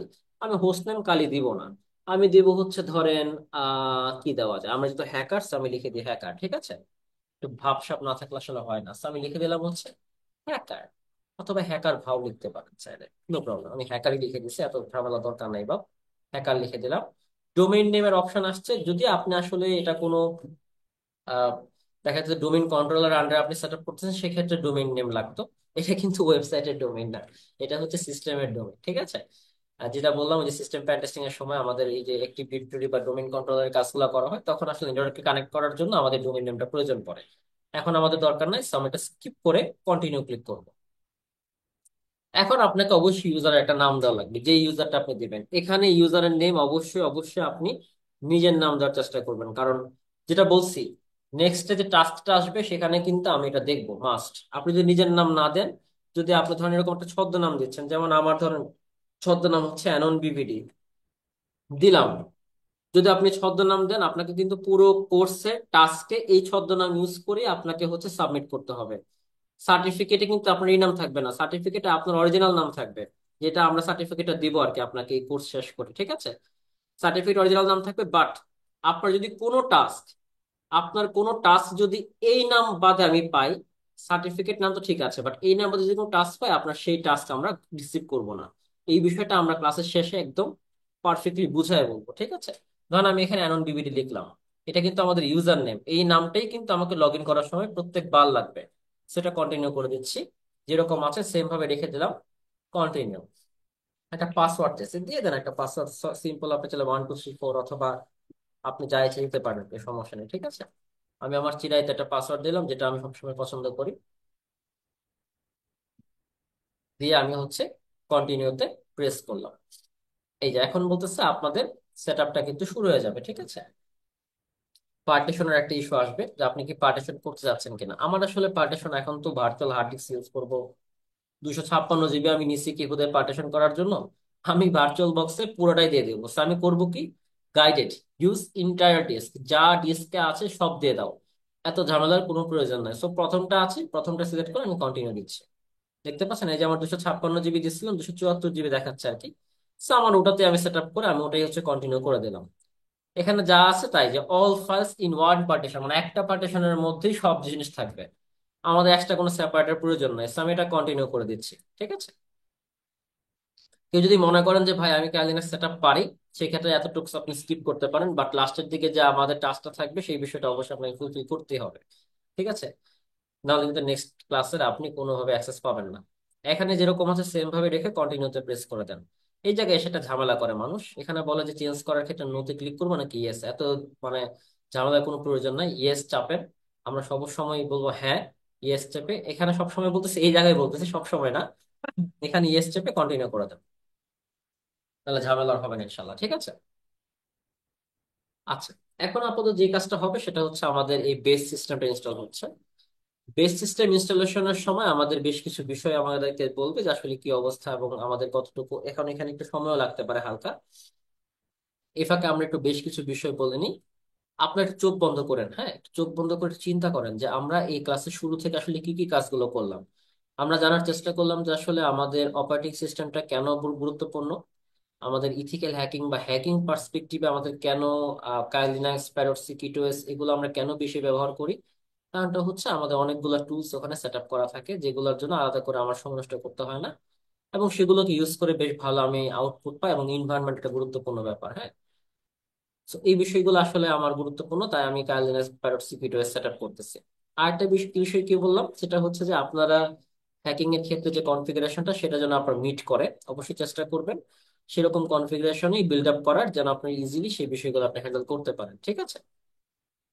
আর একটা গুরুত্বপূর্ণ যে ব্যাপারটা, সেটা হচ্ছে আপনার যদি ভার্চুয়াল বক্সে আপনি সেট আপ না করে চান যে মেইন অপারেটিং সিস্টেম হিসেবে আপনি ইউজ করবেন কাইল লিনাক্স অথবা প্যারট সিকিউএস, সেক্ষেত্রে যে কাজটা করবেন, আপনারা দেখবেন রাফাজ নামে একটা হচ্ছে সফটওয়্যার আছে উইন্ডোজে, ওটা হচ্ছে বুট করার কাজে লাগে, মানে আপনার পেন ড্রাইভকে বুট করার জন্য। আমরা বলি না যে bootable pen drive, bootable pen drive মানে কি, যে পেন ড্রাইভটা বুট করা হয়েছে বা বুট করার পরে সেখানে আমরা একটা অপারেটিং সিস্টেম ইনস্টল করে দিচ্ছি। ওই ধরনের যে পেন ড্রাইভ গুলো আছে সেই পেন ড্রাইভ গুলোকে বুটেবল পেন ড্রাইভ বলে। এখন বলেন যে ভাই বুটেবল পেন ড্রাইভ কিনতে পাওয়া যায় না, না, নর্মাল পেন ড্রাইভই থাকে, সেই পেন ড্রাইভটাকে আমরা বুট করে নিচ্ছি, ঠিক আছে? যেন আমরা ইজিলি সেগুলাকে অ্যাক্সেস করতে পারি।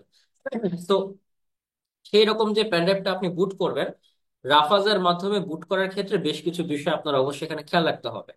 যারা মেইন অপারেটিং সিস্টেম হিসেবে কাই লিনাক্স সেট আপ করতেছেন বা প্যারট সিকিউরিটি ওএস, তারা দেখবেন আমাদের অনেকগুলো টিউটোরিয়াল থাকে অনলাইনে, যেগুলোতে হচ্ছে বাই ডিফল্ট রাফাজে যেরকম আইএসও রিকমেন্ডেড অপশন দেওয়া থাকে সেরকম ভাবে আপনি সেট আপ করতেছেন, but never do it. Kali Linux বা প্যারট সিকিউরিটি ওএস এর ক্ষেত্রে কনফিগারেশন তো বেশ কিছু ঝামেলা হতে পারে। এই কারণে আমরা যেটা করব, আমরা write in ISO image mode select না করে write in DD image mode, ঠিক আছে, direct drive, write in DDMS mode যে অপশনটা থাকবে সেকেন্ডে, সেটা আমরা সিলেক্ট করব। এটা সিলেক্ট করে যদি আপনি পরবর্তীতে লিনাক্স সেটআপ শুরু করেন, সেক্ষেত্রে আই হোপ খুব একটা সমস্যা হবে না, ঠিক আছে। কার লিনাক্স বা ভার্চুয়াল বক্স, সরি কার লিনাক্স বা আপনার হচ্ছে প্যারট সিকিউরিটি যদি মেইন ওএস হিসেবে সেটআপ করতে চান, সেক্ষেত্রে আশা করি যে আর কোনো সমস্যা হবে না। বাট যদি write in ISO image mode দেন, সেক্ষেত্রে কয়দিন পর পর দেখবেন যে ক্র্যাশ করতেছে, ব্ল্যাক স্ক্রিন হয়ে গেছে, ঝামেলা হচ্ছে, সেট আপের সমস্যা হচ্ছে, অনেক সময় কনফিগারেশন করতে কিছু ইস্যু থাকে, ডেটা টাইপে কিছু ইস্যু থাকে, এরকম বেশ কিছু ইস্যু হইতে পারে, ড্রাইভ রিলেটেড কিছু ইস্যু হয়। এই সমস্ত কাজ যেন আপনার সাথে না ঘটে, সমস্যা যেন না ফেস করতে হয়, সেই কারণে আসলে বেসিক্যালি আমি আপনাদেরকে সাজেস্ট করতেছি যে রাইট ইন ডিডিএমএস মোড যে অপশনটা পাবেন, মানে আপনার বুট করার সময় পেন ড্রাইভটাকে রাফাস দিয়ে সেটাকে আপনি সিলেক্ট করতে পারেন, ঠিক আছে। তাহলে দেখবেন আপনি ইজিলি সেই বিষয়গুলোকে সেট আপ করতে পারবেন। যেটা হচ্ছে যারা মেইন অপারেটিং সিস্টেম হিসেবে কালি লিনাক্স অথবা parrot security OS set up করতে যাচ্ছেন, অথবা ডুয়েল বুটের ক্ষেত্রে এরকম ভাবে আপনারা কাজ করতে পারেন, ঠিক আছে। এটা আপনার জন্য আর কি সাজেশন থাকবে। এটা গেল মেইন অপারেটিং সিস্টেম। যারা হচ্ছে ভার্চুয়াল বক্স সেট আপ করতেছেন বা ভিএমওয়ারে, তারা তো আজকে দেখতেই পাচ্ছেন যেভাবে ভাবে আমি হচ্ছে এখানে দেখাচ্ছি, সেম ওয়েতে আপনাদেরকে কিন্তু সেট আপ করতে হবে। এটা আসলে অনেকে ভাবে যে শুধুমাত্র কাল লিনাক্স সেট আপ করলাম বা প্যারট সিকিউরিটি সেট আপ করলাম, হয়ে গেল, আমি হ্যাকার হয়ে গেছি। আসলে এরকম না। এটা একটা জাস্ট অপারেটিং সিস্টেম। হ্যাঁ, একটা আইফোন কিনলে যেরকম খুব পশ হয়ে যায় না, তার লেভেল আপগ্রেড হয়ে সে একদম বড়লোক হয়ে যায় না, একটা কাই লিনাক্স তার ওএস সেট আপ করলে পিসিতে, মানে একটা পিসিতে কাই লিনাক্স ওএস সেট আপ করলে সে হ্যাকার হয়ে যায় না। আইফোনের যেরকম ব্যবহার জানতে হয় সেটা হচ্ছে ইউজ করার মতো। আমরা ধরেন, আচ্ছা এটা গল্প, মানে জাস্ট এই ফাঁকে ধরেন আপনার হচ্ছে মাসিক ইনকাম 15,000 টাকা, হ্যাঁ, মাসিক ইনকাম। আপনার আশপাশের ফ্যামিলিও জানে, আশপাশের পরিবারগুলোও জানে, সমাজের মানুষ জানে। হঠাৎ করে তারা আপনার বাসায় এসে দেখলো যে আপনি প্রায় 2.5 লাখ টাকা দামের খরচ করে, 2.5 লাখ টাকা খরচ করে আপনি একটা পেন্টিং নিয়ে আসছেন, হ্যাঁ, ছবি থাকে না, লিওনার্দো দা ভিঞ্চি, বা ধরেন আমারই কোনো একটা ছবি আঁকা রাখছেন, বা ধরেন মজনু ভাইয়ের কোনো একটা ছবি আপনি এঁকে রাখছেন, ওই রকম কোনো ছবি আপনি এনে টাঙায় রাখছেন হচ্ছে আপনার দেওয়ালে। আপনি বলতেছেন যেটা 2.5 লাখ টাকা দাম। আপনার আশপাশের ফ্যামিলির মানুষ বা হচ্ছে আশপাশের সমাজের মানুষ কিন্তু বিশ্বাসই করবেন না যেটা 2.5 লাখ টাকা দাম, কারণ তারা জানে আপনার মুরত কতটুকু, ঠিক আছে। সো আপনি যতই তাদেরকে বোঝানোর চেষ্টা করেন যেটা 2.5 লাখ টাকাই লাগছে, এই যে ধরো রশিদ, এই যে দেখো এই সেই স্লিপ টিপ, ছবি টবি, তারা কিন্তু জানে যে আপনার মুরত কতটুকু। তারা ভাবে যে হয়তো 15-20 হাজারও না, তারা ভাবে 200-300 টাকা পাইছে, আয়না লাগাই দিচ্ছে, জাস্ট খালি ফ্রেম করে লাগাই দিচ্ছে, তারা এটা ভাবে। সো আপনার লেভেল যতদিন আপনি আপডেট না করবেন, ততদিন পর্যন্ত কিন্তু আপনি যতই কোনো পশ সাইন আপনি ইউজ করেন বা হ্যাকিং এর মতো করে আপনি নিজেকে সাজান বা হ্যাকার হ্যাকার একটা ভাব দেখান, ওটা আসলে খুব একটা দিন শেষে কাজে আসবে না, ঠিক আছে। এটা কেন বললাম, এই যে আজকে কাইলিনার সেট আপ করে অনেকে হয়তো বা ভাবা শুরু করে দিবে যে ভাই আমার তো ইথিক্যাল হ্যাকিং আমি শুরু করে দিচ্ছি, এভাবে হয়ে গেছে। ভাই আপনি কিছুই শুরু করেন না। আমরা এখনো পর্যন্ত মেইন জিনিসে ঢুকি নাই, just শুধুমাত্র একটা ল্যাব সেট আপ করলাম, তাও কি শেয়ার অপারেটিং সিস্টেমে। আমরা আরো যত ইন ডেপ যাবো তখন বুঝতে পারবো আসলে ডেপ আর কতটুকু, ঠিক আছে। সো এই বিষয়গুলো আসলে আপনাদেরকে অবশ্যই মাথায় রাখতে হবে। হ্যাঁ, অবশ্যই একদিন আপনি ইথিক্যাল হ্যাকার হবেন, প্রফেশনাল হবেন, সাইবার সিকিউরিটি ফিল্ডে আপনার অনেক বড় নাম হবে ইনশাল্লাহ, আশা করি, দোয়া করি আপনার জন্য। বাট ফ্যাক্ট হচ্ছে সেগুলোকে প্রপারলি ইউটিলাইজ করতে হবে। একদিন ক্লাসে আসলাম, 7 দিন ভাব মারলাম, এরকম করে আসলে দিন শেষে আপনি প্রফেশনাল হতে পারবেন না, ঠিক আছে। আমাদের এরকম অনেক স্টুডেন্ট আছে। যদি প্রফেশনাল ব্যাচের কথা বলি, প্রফেশনাল ব্যাচে ব্যাচ 5 পর্যন্ত জয়েন করেছে স্টুডেন্ট প্রায় 1200 জন, ধরেন 1200 প্লাস হবে, হ্যাঁ, আমি দেখাবো না, সমস্যা নেই। 1200 প্লাস স্টুডেন্টস জয়েন করেছে আমাদের প্রফেশনাল ব্যাচে, শুধুমাত্র ব্যাচ 5 পর্যন্ত। এরা হচ্ছে এখন পর্যন্ত আর কি তাদের সার্টিফিকেশন নিয়ে তারা বের হয়ে গেছে এবং ইন্টার্নশিপ করে অনেকে জবে জয়েন করতেছে, আলহামদুলিল্লাহ। সো এই 1200 জনের মধ্যে মাত্র পাস করছেন কয়জন? মাত্র পাস করেছে 113 জন, ঠিক আছে। 1200 প্লাস স্টুডেন্টস, 113 জন পাস করেছে, বাকি প্রায় 900 প্লাস স্টুডেন্টস ফেল। কেন? কারণ তাদের মাঝে না ছিল ডেডিকেশন, না না তারা প্রপারলি শিখতে পারছে, না সময় দিতে পারছে, না তারা প্রপারলি ইথিক্যাল হ্যাকিং শেখার জন্য যে মাইন্ডসেট দরকার সেটা ক্রিয়েট করতে পারছে। মাঝে মাঝে আসছে মনে করছে যে কোর্স তো আমি ইনস্টল মানে কোর্স তো আমি সেট আপ সরি কোর্স তো আমি জয়েন করছি, আমি মাঝে মাঝে এসে ক্লাসগুলো দেখবো, আমার সময় মতো আমি ক্লাস দেখবো, ফ্রি টাইমে ক্লাস দেখবো, এরকম এরকম ভেবে ভেবে ক্লাস পিছায় গেছে। পরে যখন পরীক্ষার সময় আসছে তখন মাথা গরম হয়ে আর কভার করতে পারে নাই, পরে ফেল করছে। এরকম হচ্ছে ম্যাক্সিমাম অবস্থা। সো আপনি যদি প্রতিনিয়ত আপনাকে নিজেকে তৈরি করতে না পারেন, নিজের পেছনে সময় না দেন, তাহলে একাডেমিক পড়াশোনা যে কথা আপনার জন্য, একটা স্কিল ডেভেলপমেন্টের কোর্স করা ঠিক সেম বিষয় আপনার জন্য। একাডেমিক পড়াশোনা করে যেমন আজকাল দুনিয়াতে খুব একটা ভালো কিছু করা যাচ্ছে না, ঠিক সেম ভাবে স্কিল ডেভেলপমেন্টের কোনো কোর্সে জয়েন করে আপনি নিজেকে কোনো পর্যায়ে নিয়ে যেতে পারবেন না। এতে করে আপনাকে যে আমি শেখাচ্ছি আমার মান সম্মান যাবে। কেন? আমার যেটা নাম ধাম আছে, যে সাকিব বলতেছেন প্যান টেস্টার হিসেবে আছে, প্রতিষ্ঠান হিসেবে এই দায়িত্ব পালন করতেছে, এই প্রজেক্টে কাজ করছে। আপনি যখন বলবেন কোন একটা স্টুডেন্টকে, ভাই তো ভাই আমি স্টুডেন্ট, আপনাকে যখন কোনো কোশ্চেন করো আপনি পারবেন না, মান সম্মান যাবে ভাই আমার। তো এই কাজগুলো প্লিজ, আমার অনুরোধ, ফ্রিতে শিখতেছেন ঠিক আছে, বাট আমার মান সম্মানটা ডুবায়েন না, অনুরোধ। হ্যাঁ, প্রতিটা ক্লাস মনোযোগ সহকারে করেন, প্রতিটা ক্লাসে যা যা বিষয়গুলো টাস্ক দিয়ে সেগুলো ফুলফিল করেন, কারণ আপনার সাথে আমার মান সম্মান জড়িত। আমি ফ্রিতে আসলে নিজের জামা কাপড় খুলতে যাচ্ছি না। হ্যাঁ, এটা আমার ইজ্জতের ব্যাপার। তো আপনি যদি নিজেকে নিজে গোছাতে না পারেন, এটা আমারও ব্যাপারটা আসলে মান সম্মান যাবে। শুধুমাত্র আপনার যে, আপনি দেখেন, আপনি যদি ভালো একটা পজিশনে যেতে পারেন সেক্ষেত্রে আপনার তো নিজের জীবন উন্নতি হচ্ছেই, আপনি আপনার ফ্যামিলির দায়িত্ব নিতে পারতেছেন। ফ্যামিলির মানুষ কিন্তু জিজ্ঞেসও করতে যাবে না যে ভাই টাকা কিভাবে আসে, ওরা দেখবে যে না, যেহেতু ভালো টাকা আসতেছে তার মানে সে ঠিক পথে আছে। সো এটা কিন্তু গুরুত্বপূর্ণ ব্যাপার এখন। আপনার একটা সমাজে প্রেস্টিজিয়াস একটা লেভেল ক্রিয়েট করা, আপনার সাইবার সিকিউরিটি ফিল্ডে একটা লেভেল ক্রিয়েট করা, একটা জব মার্কেটে একটা নিজের নাম তৈরি করা, সাইবার সিকিউরিটি ফিল্ডে একটা পরিচিতি ক্রিয়েট করা, এগুলো কিন্তু খুবই গুরুত্বপূর্ণ ব্যাপার। তো আমি যেটা বলতেছি যে আপনারা শিখেন, শেখার পাশাপাশি টাস্ক গুলো কমপ্লিট করেন, আপনারা দেখেন আপনাদেরকে ইনশাল্লাহ আমি কোথায় নিয়ে যেতে পারি। ঠিক আছে? বাট কথা শুনবেন না, ক্লাস করবেন না, মাঝে মাঝে এসে উকি মারবেন, ভাববেন যে এটা হচ্ছে চিড়িয়াখানার মতো, আসলাম দেখলাম কয়েকটা ক্লাস, 7 দিন খোঁজ খবর নাই, 17 দিন পর আবার এসে দেখলাম যে ও আচ্ছা আগে ছিল ক্লাস 39, এখন ক্লাস চলতেছে হচ্ছে 65। ঠিক আছে, আবার এসে দেখবেন আমি তো পিছিয়ে পড়ছি, একবারে ক্লাস করবো না। এরকম ধান্দা থাকলে ভাই এই কোর্স টোর্স করার দরকার নেই আপনার। ঠিক আছে, আপনি নিজেকে তো নিজেকে কন্ট্রোল করতেই পারেন না, আপনি প্রফেশনাল হয়ে করবেনটাকে অ্যাকচুয়ালি। ঠিক আছে, এই বিষয়গুলো আসলে তারা আপনার জন্য না। একজন প্রফেশনাল ইথিক্যাল হ্যাকার হতে গেলে আপনার অবশ্যই একটা মাইন্ডসেট ক্রিয়েট করতে হবে। ডেডিকেশন না থাকলে লাইফে কোনো কিছুই করা পসিবল না। আপনার ডেডিকেশনই নেই, আপনি করবেনটাকে? যে ব্যক্তির কোনো লক্ষ্য নাই, একটা আমরা গল্প করতাম ছোটবেলায় যে লক্ষ্যহীন মানুষ হচ্ছে আহ দাঁড়বিহীন নৌকার মতো। হ্যাঁ, মানে বৈঠাবিহীন নৌকা, যেদিকে যায় সেদিকেই খালি ঘুরায় ঘুরে যেতে থাকে, বাট আসলে কোনো মেইন গোল থাকে না। তো আপনার অবস্থা আসলে এরকম হবে, হ্যাকার হতে চাচ্ছেন বাট আসলে কি হবেন, কেন হবেন, লাভ কি আপনার জন্য কিনা, কোনো কিছুই না, জাস্ট খালি আগ্রহ, শখের বসে। শখ আর শেখা দুইটা আলাদা বিষয়।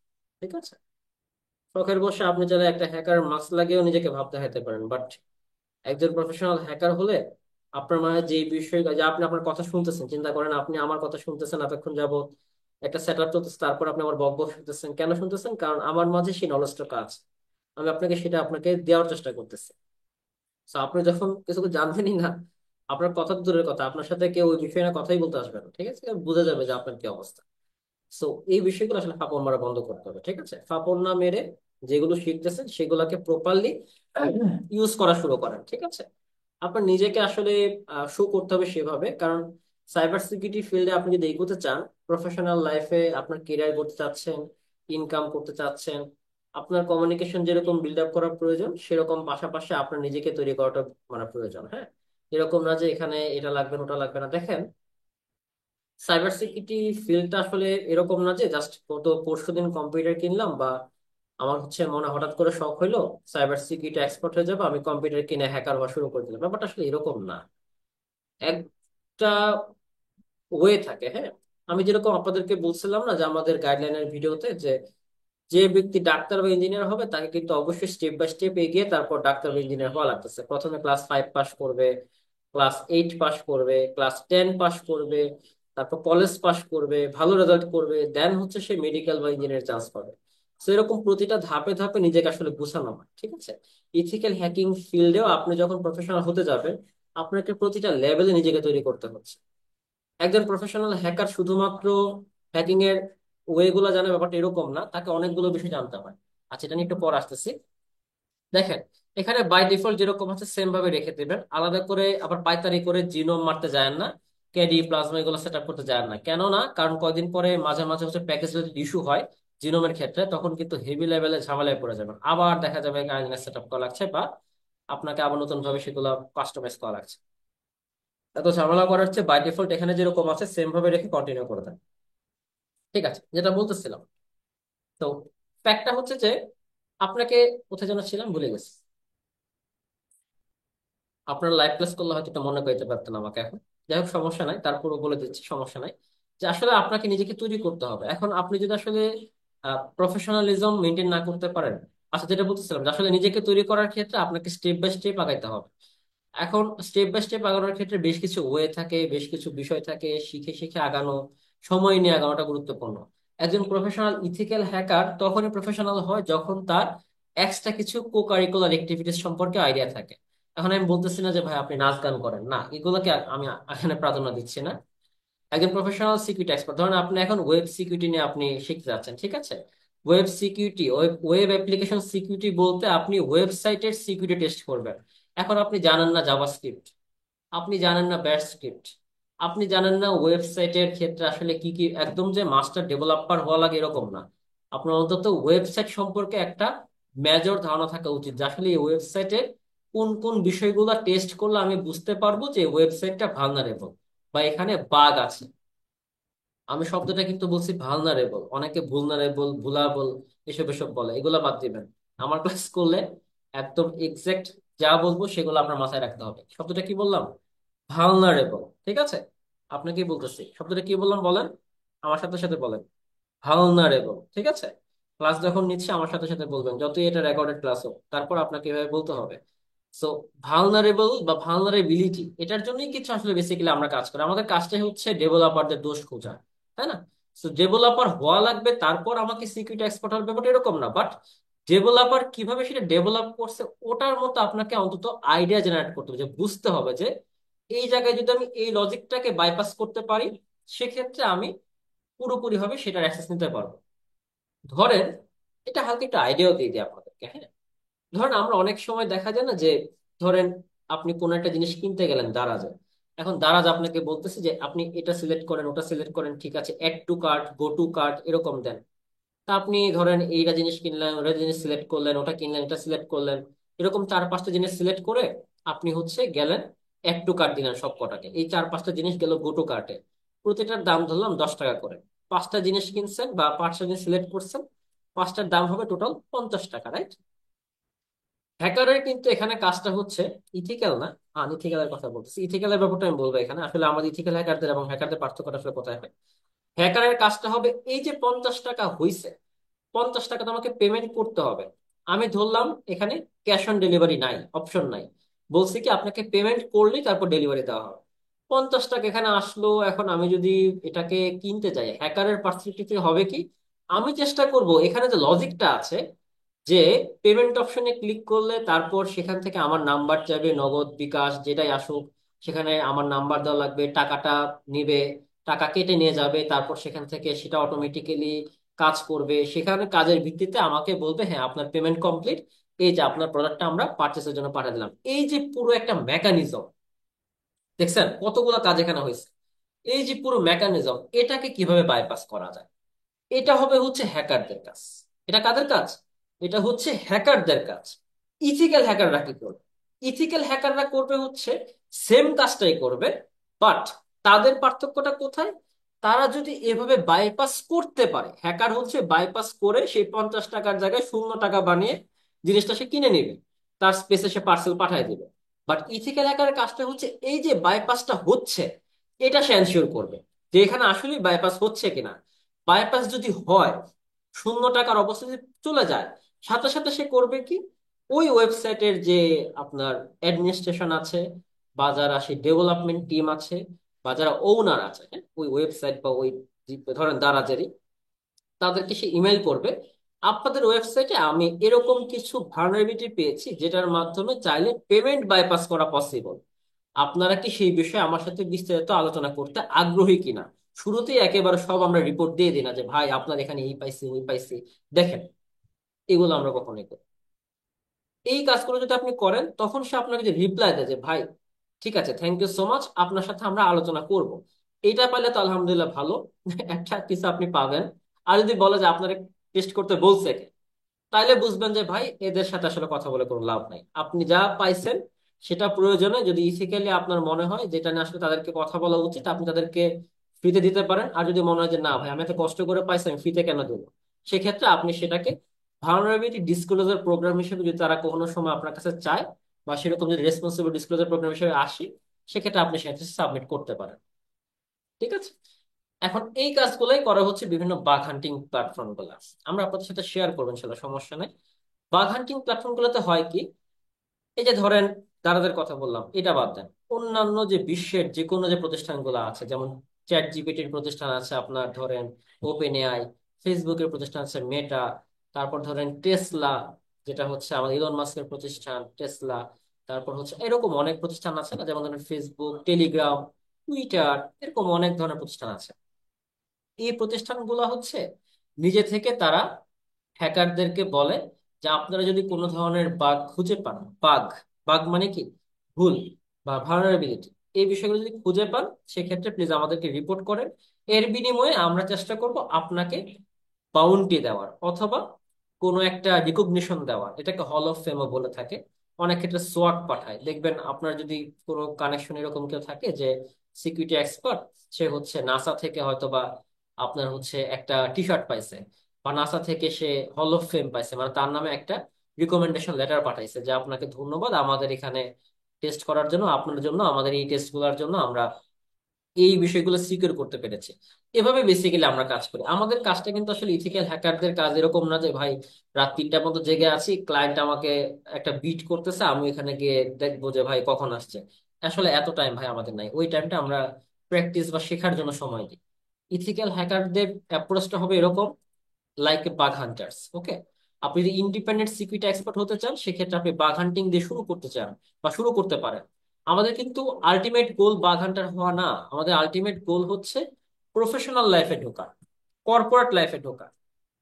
বাট কর্পোরেট কোন একটা সাইবার সিকিউরিটি এক্সপার্ট হিসেবে আপনি অ্যাপ্লাই করতে চান, সক অ্যানালিস্ট বলেন, পেন বলেন, আপনার সিকিউরিটি ইঞ্জিনিয়ার বলেন, দেখবেন যে বলতেছে মিনিমাম 2 বছর 4 বছর 5 বছর এক্সপিরিয়েন্স লাগবে, অমুক সার্টিফিকেট লাগবে, তমুক সার্টিফিকেট লাগবে। বাট আপনি তো একদম স্টার্ট করছেনই, হয়েছে মাত্র 1 বছর হয়েছে, এবং গত 6-7 মাস যাবত হয়তো বা আপনি প্র্যাকটিস করা শুরু করেছেন। আপনি তাহলে এখন কি জবের জন্য অ্যাপ্লাই করবেন না? অবশ্যই করবেন। সেক্ষেত্রে কিভাবে করবেন, এই প্রতিটা বিষয় আমরা হচ্ছে ইনশাল্লাহ ক্লাসগুলোতে আপনাকে বোঝায় দিই। এই ক্লাসগুলোতে আমরা সেই বিষয়গুলো নিয়ে আলোচনা করবো। ঠিক আছে, কিভাবে নিজেকে গোছাতে হবে, কি ওয়েতে আগানো উচিত। ফ্রিল্যান্সিং ই করবেন, বাট ফ্রিল্যান্সিংটা কোন ওয়েতে করবেন? আপনার কি বাগ হান্টিং করা উচিত, নাকি হচ্ছে প্রজেক্টের উপর ডিপেন্ড করে বিট করে অমুক তমুকের সাথে ঝগড়াঝাটি করে তার সাথে ক্লায়েন্টের সাথে ম্যানেজ করে আপনি পাইলেন, ক্লায়েন্ট একটা আবার ব্যাড রিভিউ দিল, আপনার অ্যাকাউন্ট গুলো সাসপেন্ড হয়ে, এরকম বিষয়ের জন্য ঝামেলা পোহাবেন? নাকি আপনি হচ্ছে smoothly as a security expert আপনি কিভাবে স্মুথলি নিজে কেরিয়ার করতে পারেন? অবশ্যই স্মুথলি বলতেছি মানে এই না যে খুব সহজ। Never think about it. আমি গত 6 থেকে 7 বছর যাবত সাইবার সিকিউরিটি ফিল্ডে প্রফেশনাল হিসেবে কাজ করতেছি। আমি এখনো পর্যন্ত নিজেকে দাবি করতে পারবো না যে আমি একেবারে খুব বড় লেভেলের জাহাজ হয়ে গেছি, নেভার। আমি নিজে একজন certified ethical hacker, certified security analyst, certified blue team expert. তারপরও কিন্তু আমার শত শত সার্টিফিকেট থাকা সত্ত্বেও আমি হচ্ছে কখনো দাবি করতেই পারতেছি না যে আমি একদম প্রপারলি একদম সেই বড় জাহাজ বোদ্ধা হয়ে গেছি। কেন? কারণ এখানে শেখার কোনো শেষ নাই। আপনি যত উপরে যাবেন তত দেখবেন যে সিকিউরিটি লেভেল আর আপডেট হচ্ছে। এই কারণেই বললাম যে আপনার যদি পারেন এরকম একটা কো কারিকুলার অ্যাক্টিভিটিস হিসেবে হয়তো ওয়েব সিকিউরিটি নিয়ে আপনি আগাচ্ছেন, ওয়েব ডেভেলপমেন্টের টুকটাক হালকা একটু নলেজ রাখতে পারেন, যে আসলে জাভাস্ক্রিপ্টের নলেজ রাখা, বা হচ্ছে ওয়েবসাইট কিভাবে কাজ করে সে সম্পর্কে আইডিয়া রাখা, ওয়েব অ্যাপ্লিকেশন সিকিউরিটি সম্পর্কে টুকটাক ধারণা রাখা, যেগুলো আসলে কাজে লাগে। আপনি সিস্টেম পেন টেস্টিং নিয়ে আগাতে চান বা সিস্টেম সিকিউরিটি নিয়ে, সিস্টেম কিভাবে কাজ করতেছে, একটিভ ডিরেক্টরির কথা বলতে পারেন, বা ক্লাউড সিকিউরিটি নিয়ে বলতে পারেন। এই বিষয়গুলো নিয়ে আসলে আপনাকে প্র্যাকটিস করতে হবে। ঠিক আছে, এগুলো সম্পর্কে যত জানবেন তত আপনি দেখবেন যে ওই বিষয়গুলোর সিকিউরিটির বিষয় নিয়ে আপনি কাজ করতে হবে। এখন ধরেন যে ব্যক্তি আহ রোবটের সিকিউরিটি টেস্টিং করে, সেই ব্যক্তি যদি রোবট সম্পর্কে মোটামুটি, একদম জাহাজ না, মোটামুটি আইডিয়া না থাকে, সে ওইটার সিকিউরিটি টেস্ট করবে কি দিয়ে? হ্যাঁ, আপনি জানেনই না যে একটা মানুষের কোথায় আঘাত করলে সে সাথে সাথে মরতে পারে। এটাকে আমি আপনি জানি? জানি না, ডাক্তাররা কিন্তু ঠিক জানে ভাই। So, আমার তো ডাক্তার হওয়া পসিবল না। এখন কি ডাক্তার হয়ে পরে আমি এই কাজ করতে যাব? আমি বলতেছি না মারতে, জাস্ট আমি উদাহরণ দিচ্ছি। আবার এটা বললেন না যে মারতে বলতেছি। বাট এই ফ্যাক্টটা দেখেন যে ডাক্তার হয়তো প্রপারলি জানে এবং সেটা সুস্থতার বিষয়ও জানে। আমরা আসলে কিন্তু ডাক্তার না, আমাদের কাজটা হচ্ছে যে আসলে কোথায় কি ইউজ করলে কিভাবে সেই বিষয়গুলো ঘটা ইজিলি পসিবল, সেটা আমাদের টাস্ক গুলো খুঁজে বের করা। হ্যাকারদের কাজ এই না যে একজন কোর্স করাইলো, তার কোর্স করে আমি নিজে হ্যাকার হয়ে গেলাম। নো, আমি নিজে বাংলাদেশের কারো কাছ থেকে কোনো কিছু শিখে নিয়ে ভাই। ঠিক আছে, আমার আজ পর্যন্ত বাংলাদেশে কোনো সিকিউরিটি এক্সপার্টের কাছ থেকে কোনো প্রফেশনাল ট্রেনিং আমি বাংলাদেশ থেকে নিই নাই। কেন নিই নাই? কারণ আমি ওপেন সোর্স থেকে চেষ্টা করছি শেখার, আমি বিভিন্ন সার্টিফিকেশন এক্সাম থেকে শেখার চেষ্টা করছি, আমি শেখার চেষ্টা করছি নিজে থেকে। আমি চেষ্টা করেছি এভাবে টেস্ট করতেছি, এভাবে কেন হয় নাই। অন্যান্য সিকিউরিটি এক্সপার্টরা সেই টেস্টটা কিভাবে করে। ধরেন একটা এসকিউএল ইঞ্জেকশন আপনি টেস্ট করতেছেন, আপনি একভাবে ট্রাই করতেছেন, হয়তো হচ্ছে না, বাট এটাই কি লাস্ট ওয়ে? নো। অনেকে বলেন যে ভাই ক্লাসে অনেক সময় দেখানো হয় যে ল্যাবে হয়তো বা এরকম দেখাচ্ছে, আমি তো যখনই কোনো রিয়েল সাইটে যাই তখন আর এরকম খুঁজে পাই না। আপনি পাবেন কিভাবে? আপনি কনসেপ্টই বুঝতে পারেন নাই। আপনাকে টেস্ট করার ওয়ে বোঝানো হয়েছে যে এভাবে একটা মেথড, বাট এটার তো শত শত মেথড আছে। সবাই যদি সেম ভাবে টেস্ট করে তাহলে তো হইতেই পারে। সবাই সেম ভাবে টেস্ট করবে না। আপনি এটাই চিন্তা করেন, আপনাকে আমি যেভাবে শেখাচ্ছি, আপনি আগেও যদি কারো কোনো ক্লাস করে থাকেন বা কোনো কোর্সে জয়েন করে থাকেন, সে কি সেম ভাবে শেখাইছে? অবশ্যই না। আমি আপনাকে ফ্রিতে এখানে শেখাচ্ছি এই বিষয়গুলো। কেন শেখাচ্ছি? কারণ এখানে আপনি যদি শিখতে পারেন, আমাদের যখন ইন ফিউচারে প্রজেক্ট বেসিসে অনেকগুলা কাজ আসতেছে, মানুষের প্রয়োজন, সেক্ষেত্রে যেন আপনাদের মতো থেকে তাদেরকে আমরা পিক আপ করতে পারি, যারা বেস্ট অফ দ্য বেস্ট হয়ে বের হবে। সো এই সমস্ত কারণগুলো, সো এখানে দেখেন শেখানোর মধ্যেই এত পার্থক্য। তো সিকিউরিটি এক্সপার্টরা বা হ্যাকাররা তো অনেক অ্যাপ্রোচে টেস্ট করে, রাইট? তারা একটা মেথড শিখে ওই একটা মেথডই কাজ করলে তো সারা জীবন একই কাজ হইতো। এটা আসলে কোনো সময় পসিবল না। হ্যাঁ, এই বিষয়গুলো নিয়ে আমরা ইনশাল্লাহ মজাদার অনেকগুলো বিষয় নিয়ে কথা বলবো আপনাদের সাথে। একদম ইন ডিটেলস আমরা কথা বলবো। আজকে অনেক বকবক করতেছে কারণ যেহেতু এখানে সেট আপ চলতেছে, তো সেট আপ চলাকালীন সময় তো আসলে এক্সট্রা কিছু দেখানোর নেই। সো ভাবলাম যে, সরি, ভাবলাম যে এই ফাঁকিটা আপনাদের সাথে একটু বকবক গুলা করি, কারণ এগুলো আপনাদের সারা জীবন কাজে লাগবে। ঠিক আছে, এই বিষয়গুলো আসলে একটু প্লিজ মনে রাখবেন ভাই। কারণ আমি আপনাদের সাথে এতটা গুরুত্বপূর্ণ সময় আমি আপনাদের পেছনে দিচ্ছি শুধুমাত্র আপনাদের বেটার আউটপুটের জন্য। হ্যাঁ, আমি যদি চাইতাম যে ফ্রিতে শুধুমাত্র শেখাবো ব্যাস এতটুকু রেখে দিতাম, তাহলে হয়তো বা আপনাদেরকে বলতাম না যে ভাই নেক্সট টাস্কটা প্লিজ একটু ফিল আপ করে নিয়ে আসেন। আমি হয়তো বলতাম না যে ভাই আপনাদের টেস্ট আমি নেব, বলতাম না যে ভাই আমার সার্টিফিকেট আপনাদেরকে আমি দেব। এইসব কোনো দরকারই ছিল না। আপনাদের পেছনে আমাদের পুরো টিম কাজ করতেছে। একটা প্রতিষ্ঠানের টপ লেভেলের সিকিউরিটি এক্সপার্ট আপনাদের সাথে কাজ করতেছে। সো এটা কিন্তু আসলে হিউজ একটা আপনাদের পাওয়া বলা যায়। হ্যাঁ, এটা যদি আপনি আসলে কাজে না লাগান, বিশেষ আসলে আপনার জন্য সাইবার সিকিউরিটি ফিল্ড না। এটা আসলে সত্যি করেই বলতেছি। আপনি একটু সময় নেন। আপনি যদি মনে হয় যে ভাই আমি আসলে 3-4 মাসে শিখে যাচ্ছি একেবারে সিকিউরিটি এক্সপার্ট হয়ে এই করবো সেই করবো, ভাই আপনার জন্য আসলে ইথিক্যাল হ্যাকিং ফিল্ডও না, সাইবার সিকিউরিটি ফিল্ডও না এটা। সাইবার সিকিউরিটি হচ্ছে এমন একটা ফিল্ড যেটা এক্সট্রিম লেভেলের। আপনি যদি মাইন্ডসেট নিয়ে আসতে পারেন যে আপনি তাদের ভুল ধরবেন যারা ডেভেলপ করে গেছে। একজন অ্যান্ড্রয়েড অ্যাপ ডেভেলপ বানাইছে বা অ্যাপ ডেভেলপ করছে, একটা অ্যাপ বানাইছে, সেই অ্যাপটাকে আপনি সিকিউরিটি টেস্ট করবেন তার কোথায় ভুল আছে, ওইখানে কি কি ওয়েতে সেই টেস্টগুলো করে সেখান থেকে ক্রিডেন্সিয়াল অ্যাক্সেস করা যায়, ওই টেস্টগুলো আপনি করবেন। একজন ওয়েব ডেভেলপার একটা ওয়েবসাইট বানাইছে, তার সেই সিস্টেমগুলো আপনি টেস্ট করতেছেন। সিস্টেম অ্যাডমিনিস্ট্রেটররা মিলে একটা সিস্টেম ডেভেলপ করেছে, আর্কিটেকচার ডেভেলপ করেছে, সেই সিস্টেমে কোথায় কোথায় ভুল আছে সেগুলো আপনি বের করতেছেন। আপনি যদি সিস্টেমের ভুল বের করতে চান, আপনার নলেজ থাকা লাগবে না। এখন আপনি পুরো বকল, আপনার আইডিয়াই নাই, তাহলে আপনি কাজ করবেন কি দিয়ে? সো আপনারা যে স্টার্ট করেছেন এখন, আপনাদের অনেকটা পথ আগানো বাকি। আপনারা ভাইবেন না যে কোন একটা কোর্সে জয়েন করলাম, ব্যাস ওরা যা শেখাইছে সেটাই আমি জানলাম, এর বাইরে কোনো কিছু পারলাম না। কোনো কোনো লাভ নাই ভাই। আমাদের প্রফেশনাল ব্যাচের ফার্স্ট ব্যাচে যদি আমি উদাহরণ দিই, ফার্স্ট ব্যাচে 325 জন স্টুডেন্টের মাঝে পাশ করেছিল 46 জন, ফার্স্ট ব্যাচ শুধু। বাকি 5টা ব্যাচের কথা বাদ দিলাম, যারা অলরেডি বললাম আর কি যে 1200-এর মধ্যে প্রায় 113 জন পাশ করেছে, বাস শুধুমাত্র ফার্স্ট ব্যাচেই 46 জন পাশ করেছে 325 জন স্টুডেন্টের মাঝে। ইন্টার্নশিপ পাইছে কয়জন জানেন? ইন্টার্নশিপের সুযোগ পাইছে মাত্র 19 জন। 46 জনের মাঝে 19 জন টিকছে শেষ পর্যন্ত, কারণ সেই 19 জন ছিল ওই 46 জনের মাঝে আলাদা। এবং সেই 19 জন থেকে আলহামদুলিল্লাহ প্রায় 11 কি 13 জনের মতো হচ্ছে অলরেডি বিভিন্ন জব প্লেসমেন্ট পেয়ে গেছে 19 জনের মাঝে। সো এত বিশাল অ্যাচিভমেন্ট কিন্তু শুধুমাত্র ফার্স্ট বেস থেকে। আমাদের এটাই কাজ, আপনাদেরকে আমরা শেখাবো, আপনাদের পেছনে আমরা সময় দেব, বাট যদি প্রপার আউটপুট না পাই ভাই, উই আর রিয়েলি সরি, আপনার সাথে আমরা বেশি দিন হয়তো আগাতে পারবো না। আচ্ছা, এখানে একটা অপশন চলে আসছে যে আসলে গ্রাফ বুটলোডার আপনি সেট আপ করবেন কিনা। এটা খুবই গুরুত্বপূর্ণ একটা বিষয়, দেখেন এটা একটু বুঝে বুঝে পড়াটা গুরুত্বপূর্ণ। আমরা অবশ্যই ইয়েস দিব, সমস্যা নাই, বাট দেখেন লেখা আছে it seems that this new installation is the only operating system on this computer. মানে আপনার এই ভার্চুয়াল হার্ড ডিস্কের মাঝে আপনি একমাত্র এই অপারেটিং সিস্টেমটা মানে কাইল লিনাক্সটা আপনি সেট আপ করতেছেন। If so, it should be safe two install the graph bootloader to your primary drive. যদি এরকমই হয়ে থাকে সেক্ষেত্রে আপনি আপনি এটা প্লিজ গ্রাফ পুটলেটটা সেট আপ করে নেন। সো আমি এটা নো না দিয়ে ইয়েসই রাখবো, এবং ইয়েস থেকে আমি কন্টিনিউতে ক্লিক করবো। এখানে দেওয়া আছে যে আসলে আপনি কি চাচ্ছেন, যে পুরো ডিভাইসটা ম্যানুয়ালি সেট আপ করতে নাকি যেরকম আছে সেম ভাবে রেখে যেতে। আমি সেম ভাবে যেরকম রাখতেছি, ম্যানুয়ালি না, যেরকমটা আছে সেরকম ভাবে আমি হচ্ছে প্রপারলি এটাকে সিলেক্ট করে সেকেন্ডটাকে আমি যে ড্রাইভটা আছে সিলেক্ট করে আমি হচ্ছে কন্টিনিউতে ক্লিক করে দেবো। সেখান থেকে হচ্ছে গ্রাফ বুটলোড ইনস্টল হয়ে যাবে। ঠিক আছে। সো অনেক আসলে বক বক করতেছে আপনাদের সাথে, আপনাদের নিয়ে আমার মানে বাংলাদেশে আমি আপনাদের নিয়ে অনেক স্বপ্ন দেখি, কারণ অনলাইনে হয়তো বা এটাই আমার শেষবারের মতো এই কথাগুলো বলবো। আমি অনলাইনে আর কখনো হয়তো বা সামনে, যদি আল্লাহ তাআলা চান তখন হয়তো ইনশাল্লাহ আসবো, বাট আমি একটা লম্বা গ্যাপ নিব। হ্যাঁ, আমি অনলাইনে ট্রেনিং প্রোগ্রাম থেকে আস্তে আস্তে বিরতি নিচ্ছি। আমার গত 2019 সাল থেকে আমি আপনাদেরকে অনলাইনে শেখাচ্ছি। প্রায় 2 লক্ষাধিক শিক্ষার্থীর মাধ্যমে আমি হচ্ছে মানে চেষ্টা করেছি আপনাদেরকে শেখানো।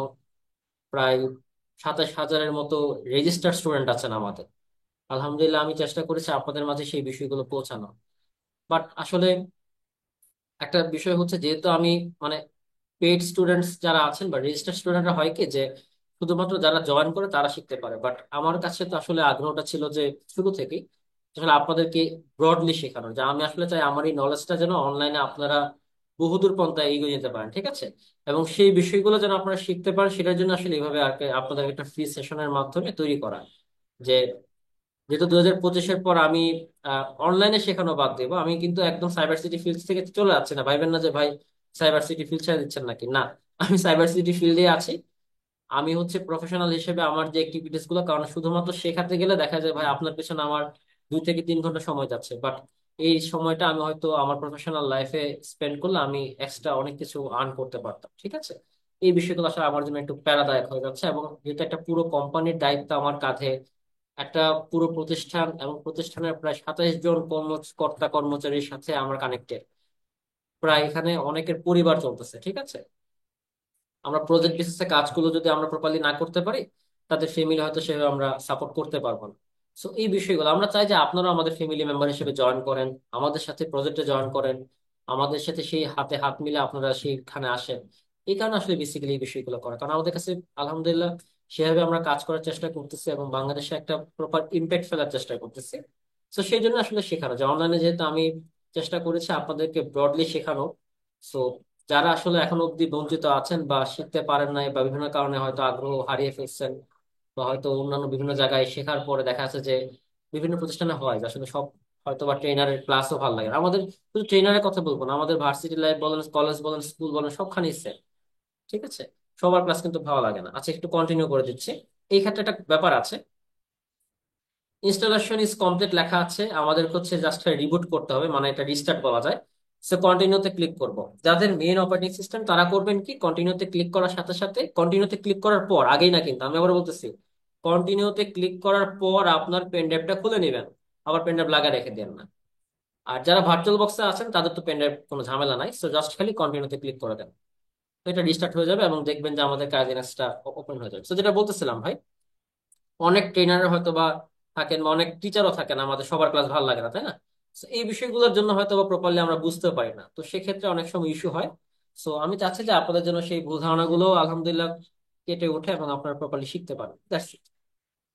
তো শুরু করা যাক, অনেক বেশি বকবক করে ফেলছি, সরি ফর দ্যাট। আমাদের কাইল লিনাক্স সেট আপ হয়ে গেছে আলহামদুলিল্লাহ, এবং আমরা এখন হচ্ছে আমাদের কাইল লিনাক্সটা ওপেন করব। দেখতে পাচ্ছেন কাইল লিনাক্স সেট আপ হওয়ার সাথে সাথে কিন্তু আমরা বাইরে আসতে পারতেছি, তাই না? এই যে এখানে ঘুরতে পারতেছি, এখানে মিনিমাইজ করতে পারতেছি, আবার ওপেন করতে পারতেছি, কাজে নেক্সট ওপেন করতে পারতেছি। ওই এই যে এখানে। হ্যাঁ, ওকে ফাইন। দেখতে পাচ্ছেন এখানে ইউজার নেম চাইছে। আমি ইউজার নেমের জায়গায় হচ্ছে আমাদের কি নাম দিব, যেহেতু আমার ইউজার নেমটা ছিল অ্যানন বিবিডি। আপনি অবশ্যই চেষ্টা করবেন আপনার যে ইউজার নেম সেটা দেওয়ার। পাসওয়ার্ডটা দিবেন, যে পাসওয়ার্ডটা আপনি এখানে সেট আপের সময় দিয়েছিলেন সেটা দিবেন। আমি কিছুক্ষণের মধ্যে আপনাদের টাস্কের ব্যাপারটা বলতেছি। দেখেন, আমাদের কিন্তু কালি লিনাক্স ইনস্টল হয়ে গেছে আলহামদুলিল্লাহ, এবং আমরা সেট আপের একদম শেষ পর্যায়ে চলে আসছি। আপনাদের টাস্কটা আসলে কি? আপনাদের টাস্কটা হবে হচ্ছে, একটু দেখাই দিই আপনাদেরকে। দেখতে পাচ্ছেন কাইনেক্স কিন্তু সেট আপ হয়ে গেছে। হ্যাঁ, এই যে কাইনেক্স সেট আপ। অনেকে বলতে পারেন যে ভাই এত ছোটখাটো অবস্থা দেখতে ভালো লাগে না। একটা কাজ করবেন, এরকম যদি আপনার মনে হয় যে আপনার খুব ছোট ছোট লাগতেছে, এই যে ভিউ অপশনে যাবেন। কোথায়? ভার্চুয়াল বক্সে যে ভিউ অপশন আছে সেখানে যাবেন, ফুল স্ক্রিন মোড দিয়ে দেন এখানে সুইচ। দেখতে পাচ্ছেন সুইচে ক্লিক করলেই অটোমেটিক্যালি কিন্তু এটা ফুল স্ক্রিন হয়ে গেছে। এখন বলতে পারেন যে ভাই আমার তো উইন্ডোজে ইউজ করতাম সেটাও দেখতে পাচ্ছি না, উপরে তো কোনো অপশন নাই, পুরোটাই এখন কালি লিনাক্স হয়ে গেল। এক্ষেত্রেও সমস্যা নাই। নিচের দিকে আসবেন মাঝামাঝি, দেখবেন এখানে এই যে ডায়লগ বক্সে চলে আসবে, ভিউতে ক্লিক করলে আবার যদি ফুল স্ক্রিন মোডে সিলেক্ট করেন, এখন দেখবেন একটা মজার বিষয় পাচ্ছেন। আপনার উপরে নিচে উইন্ডোজ বা যে ফিচার গুলো আছে মেনু আছে সেটাও আপনি অ্যাক্সেস করতে পারবেন, এই যে মিনিমাইজ করতে পারবেন। আবার কাইল লিনাক্সটাকে আপনি পুরো ফুল স্ক্রিন মোডে আপনি ইউজ করতে পারবেন। ঠিক আছে, তো একটু এই বিষয়গুলো আপনি দেখতে পান, সমস্যা নাই। তো আপনাদের যেটা টাস্ক আমি একটু বলে দিচ্ছি। আপনাদের টাস্কটা হচ্ছে, আমি একটু লিখে দিই হ্যাঁ এখানে, task for this class, task for class 2।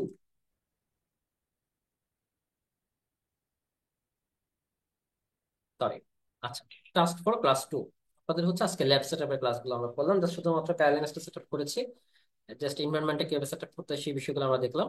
তো আপনাদের যেটা এখন কাজ হবে সেটা হচ্ছে বেসিক্যালি আপনারা এই ক্লাসের টাস্কটা হবে, আপনারা যে সেট আপ করেছেন সেট আপ করার পরে একটা স্ক্রিনশট নেবেন। কিসের স্ক্রিনশট?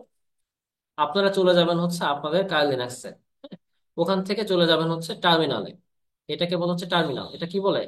টার্মিনাল বলে। তো টার্মিনালে যাওয়ার পর একটু বড় করে নেবেন। বড়টা কিভাবে করবেন? কিবোর্ডে, কিবোর্ডে তাকাবেন, কিবোর্ডের দিকে যান। এখানে না, কিবোর্ডে। কিবোর্ডে কন্ট্রোল শিফট এবং যে প্লাস বাটনটা আছে না, প্লাস, ব্যাকস্পেসের পাশে, মাইনাসের পাশে উপরে প্লাস বাটনে ক্লিক করলে এই তিনটা একসাথে কিন্তু, কন্ট্রোল শিফট এবং হচ্ছে প্লাস, তিনটা একসাথে চাপলে এরকম বড় হবে। ঠিক আছে, এই যে এরকম বড় হবে। সাইজটাকে বড় করার পরে আপনি যেটা করবেন, আপনি লিখবেন হচ্ছে হো এম আই। কি লিখবেন? WHOAMI, হু এম আই, মানে আমি কে, এটা লিখে ইন্টারপ্রেস করবেন। তাহলে দেখবেন আপনার যে ইউজার নেমটা আছে সেটা এখানে শো করবে। এবং লিখবেন হচ্ছে হোস্ট নেম।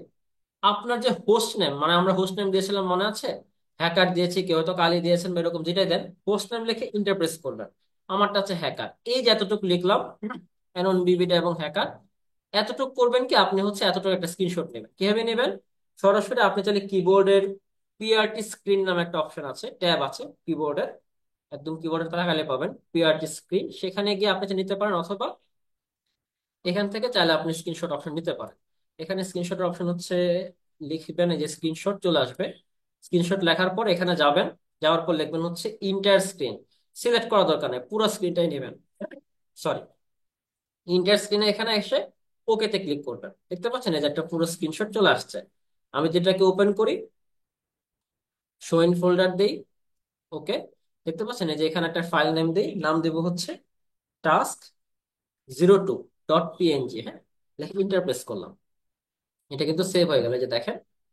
দেখতে পাচ্ছেন এই যে আমার কিন্তু এই যে যে স্ক্রিনশটটা নিয়েছি সেই স্ক্রিনশটটা এখানে চলে আসলো। এই স্ক্রিনশটটা নিয়ে আপনি হচ্ছে পোস্ট করবেন। কোথায় পোস্ট করবেন? আমাদের যে ফেসবুক গ্রুপ আছে, আমি একটু দেখাই দিই আপনাদেরকে। আমি লিঙ্ক দিয়ে দিব, ওই ভিডিও ডিসক্রিপশন বক্সে লিঙ্ক দেওয়া থাকবে, কোনো টেনশন নাই। আমাদের ফেসবুক গ্রুপ আছে যেটার নাম হচ্ছে ইথিক্যাল হ্যাকিং বাংলায় ফ্রিতে শিখি। প্রায় 1.5 লক্ষাধিক মেম্বার আছেন ওখানে। ওই জায়গায় গিয়ে প্লিজ আপনার সেই স্ক্রিনশটটা এখানে অ্যাড করবেন, আপনার যে স্ক্রিনশটটা আপনি পাইছেন। এবং এখানে অ্যাড করার পর এখান থেকে হচ্ছে আপনাকে সেই স্ক্রিনশট অ্যাড করার পর এখান থেকে ফটো থেকে স্ক্রিনশট অ্যাড করবেন, এবং এখানে গিয়ে ক্যাপশনে লিখবেন, কি লিখবেন সেটা আমি লিখে দিচ্ছি। ক্যাপশনে লিখবেন হচ্ছে নেম, আপনার নাম, ধরেন আপনার নাম হচ্ছে সাকিব হক জিসান। ঠিক আছে, সাকিব হক জিসান। তারপর আপনি লিখবেন হচ্ছে আপনার টাস্ক 02 ইজ কমপ্লিট। কি লিখবেন? টাস্ক 02 ইজ কমপ্লিট লিখে হচ্ছে আপনি পরের লাইনে লিখবেন যে এতটুকু পর্যন্ত লেখার পরে লিখবেন হচ্ছে ইন্টার দিয়ে হ্যাশট্যাগ। আপনি কি লিখবেন? আমি একটু নিচের দিকে দেখাচ্ছি। আপনি লিখবেন হচ্ছে মিশন 2025, মানে যে 2025 জনকে নিয়ে 2025 সালে যে মিশন শুরু করলাম, এই কারণে লিখবো হচ্ছে হ্যাশট্যাগ ক্যাপিটাল লেটার এম, বাকি সব ছোট হাতে, মিশন 2025 স্পেস হ্যাশট্যাগ টাস্ক 02। এতটুকু পর্যন্ত আপনি লিখবেন। আরেকটা হ্যাশট্যাগ দিবেন, সেটা হচ্ছে ইথিক্যাল হ্যাকিং। এই তিনটা হ্যাশট্যাগ এবং উপরের এই ক্যাপশন, আপনার নাম এবং আপনার টাস্ক যে কমপ্লিট হচ্ছে, এতটুকু পর্যন্ত লিখে আপনি একটা পোস্ট করবেন। কোথায় পোস্ট করবেন? আমাদের এই ফেসবুক গ্রুপে। এই টাস্কটা যদি আপনার পোস্ট হয়ে যায়, আপনি তো পোস্ট করে দিচ্ছেন, এটার অ্যাপ্রুভের দায়িত্ব হচ্ছে অ্যাডমিনের। অ্যাডমিন অ্যাপ্রুভ করে দিবে, সমস্যা নাই, বাট অ্যাডমিন দেখবে এই টাস্কটা কমপ্লিট করার পরে আপনি যে টাস্কের পরবর্তী অংশটা সেটা ফুলফিল করেছেন কিনা। এখন বলতে পারেন ভাই টাস্কের আবার পরবর্তী অংশ কি? এটা হচ্ছে টাস্কের ফার্স্ট অংশ। এটা হচ্ছে ফার্স্ট ফার্স্ট হাফ, ঠিক আছে? এটা হচ্ছে ফার্স্ট হাফ। এখন আমি সেকেন্ড হাফ দিচ্ছি। সেকেন্ড হাফের কাজটা আসলে কি? মানে এতটুকু কাজ করার পরবর্তী কাজটা কি সাথে সাথে করবেন, পোস্ট হয়ে গেলে সাথে সাথে করবেন। সেকেন্ড হাফের কাজটা হচ্ছে এই ভিডিওর কমেন্ট সেকশনে আসবেন। কমেন্ট সেকশনে এসে আপনি যে সাবমিট করেছেন আপনার নাম এবং হচ্ছে টাস্ক 2 ইজ কমপ্লিট এতটুকু লিখে আপনি জাস্ট খালি ওটা ওখানে কমেন্ট করে দিবেন, ঠিক আছে? কমেন্ট সেকশনে এসে আপনি জাস্ট এটা কমেন্ট করে দেবেন। আপনার নাম, নেম না লিখলেও হবে, জাস্ট নামটা লিখবেন আর পাশে লিখবেন হচ্ছে টাস্ক 2 ইজ কমপ্লিট, ঠিক আছে? আমরা কি করব দেখেন, আমরা হচ্ছে এই যে নামটা, এই নামের সাথে আমরা মিলিয়ে দেখব ফেসবুকের ওই গ্রুপে আপনার নামে পোস্ট হয়েছে কিনা। আর যে যে আপনি হ্যাশট্যাগ ইউজ করছেন না, এই হ্যাশট্যাগে ক্লিক করলে আমরা বুঝতে পারবো যে কারা কারা পোস্ট গুলো করেছেন। এখন আমি কেন বললাম যে এখানে আপনার হোস্ট নেম এবং হোয়েমাই এবং হোস্ট নেম, এই ইউজার নেম এবং হচ্ছে হোস্ট নেম আলাদা থাকতে হবে। কারণ আপনি যদি অন্য কারোরটা কপি মারেন এবং আমরা যেটা ধরতে পারি, আলহামদুলিল্লাহ একই ধরনের স্ক্রিনশট যদি আমরা পাই, স্ক্রিনশট কিন্তু ফুল স্ক্রিনশট না লাগবে, এরকম কারণ আছে শুধুমাত্র টার্মিনাল স্ক্রিনশট নিচ্ছেন, নো, ফুল স্ক্রিনশট নেবেন। যদি এরকম কোন আমরা স্ক্রিনশট পাই যেটা একদম সেম টু সেম কপি মারছেন কারোরটা, তাকে নেক্সট কোনো ক্লাসের অ্যাক্সেস দেওয়া হবে না। উনি ওখানেই খতম, আপনার সাথে ওখানে বিদায়। Thank you so much. বুঝতে পেরেছেন? আমি খুবই কড়াকড়ি ভাবে আপনাদের এই প্রতিটা টাস্ক আমি ফুলফিল দেখতে চাই। আমি যদি কোনো টাস্ক ফুলফিল না পাই, সার্টিফিকেটের চিন্তা বাদ দেন, আপনি কোর্সই কমপ্লিট করতে পারবেন না যেটা ফ্রিতে করাচ্ছে। বোঝা গেছে বিষয়টা প্লিজ? ফার্স্ট হাফের কাজটা হচ্ছে কি, এটা পোস্ট করা, অবশ্যই স্ক্রিনশট সহ। কিসের এটা? উইথ স্ক্রিনশট, ঠিক আছে? এটা হচ্ছে ফার্স্ট হাফে উইথ স্ক্রিনশট, দেখাইলাম সবটাই। আপনি এটা হচ্ছে পোস্ট করবেন, এতটুকু পর্যন্ত লিখবেন। তারপর সেকেন্ড, এটা পোস্ট করার সাথে সাথে এসে আমার ভিডিওর কমেন্ট সেকশনে এসে লিখবেন হচ্ছে আপনার নাম এবং হচ্ছে টাস্ক 2 ইজ কমপ্লিট, ঠিক আছে? দেন আমরা আপনার নামের সাথে মিলিয়ে দেখবো যে আসলে ওই গ্রুপে এরকম টাস্ক 2 এর আপনি কমপ্লিট করছেন কিনা বা পোস্ট হয়েছে কিনা। That's it. এবং আপনার নামটা আমরা আমাদের ডেটাবেসে সেভ করে ফেলবো। আপনি তখন নেক্সট ক্লাসের জন্য আপনি অবশ্যই সেখানে অ্যাক্সেস লিংক পেয়ে যাবেন, ঠিক আছে? তো এই হচ্ছে আমাদের আজকের ক্লাস। কোনো কোশ্চেন থাকলে সেটাও কোশ্চেন করতে পারেন। সেট আপ নিয়ে কোনো ইস্যু হলে, শুধুমাত্র টাস্ক কমপ্লিট হয়েছে দেখে এরকম না, যদি কোনো রকম ইস্যু হয় টাস্ক 2 রিলেটেড, সেক্ষেত্রে আপনি লিখতে পারেন, ওই গ্রুপে ফেসবুকে পোস্ট করেন। আমি গ্রুপের লিঙ্কটা দিয়ে দিব, আমাদের এই ভিডিও ডিসক্রিপশন বক্সে দিয়ে দিব, ক্লাসের ডিসক্রিপশন বক্সে পেয়ে যাবেন, ডিসক্রিপশন বক্সে। সেখান থেকে প্লিজ আপনারা ওই গ্রুপে জয়েন করে আপনারা হচ্ছে আপনার বিভিন্ন সমস্যাও যদি ফেস করেন, ওটা প্লিজ আপনারা পোস্ট করতে পারেন। আর যদি ওই সমস্যার সমাধান অন্যরাও কেউ পারেন, তাহলে প্লিজ এই যে কমিউনিটি ভিত্তিক সাপোর্ট সিস্টেমটা, সেটা কাজে লাগিয়ে আপনারা সেই হেল্পটা করতে পারেন। তো আমাদের কিন্তু গাইডেন্সটা সেট আপ হয়ে গেছে আলহামদুলিল্লাহ। আমি দেখতে পাচ্ছি আমার হোয়েমাই লিখে ইন্টারপ্রেস করলে ইউজার নেম দেখাচ্ছে, হোস্ট নেম লিখে ইন্টারপ্রেস করলে আমার হোস্ট নেমটা দেখাচ্ছে যে হ্যাকার, ঠিক আছে? So that's it for today. দেখা হচ্ছে পরবর্তী ক্লাসে। সবাই ভালো থাকুন, সুস্থ থাকুন। আসসালামু আলাইকুম।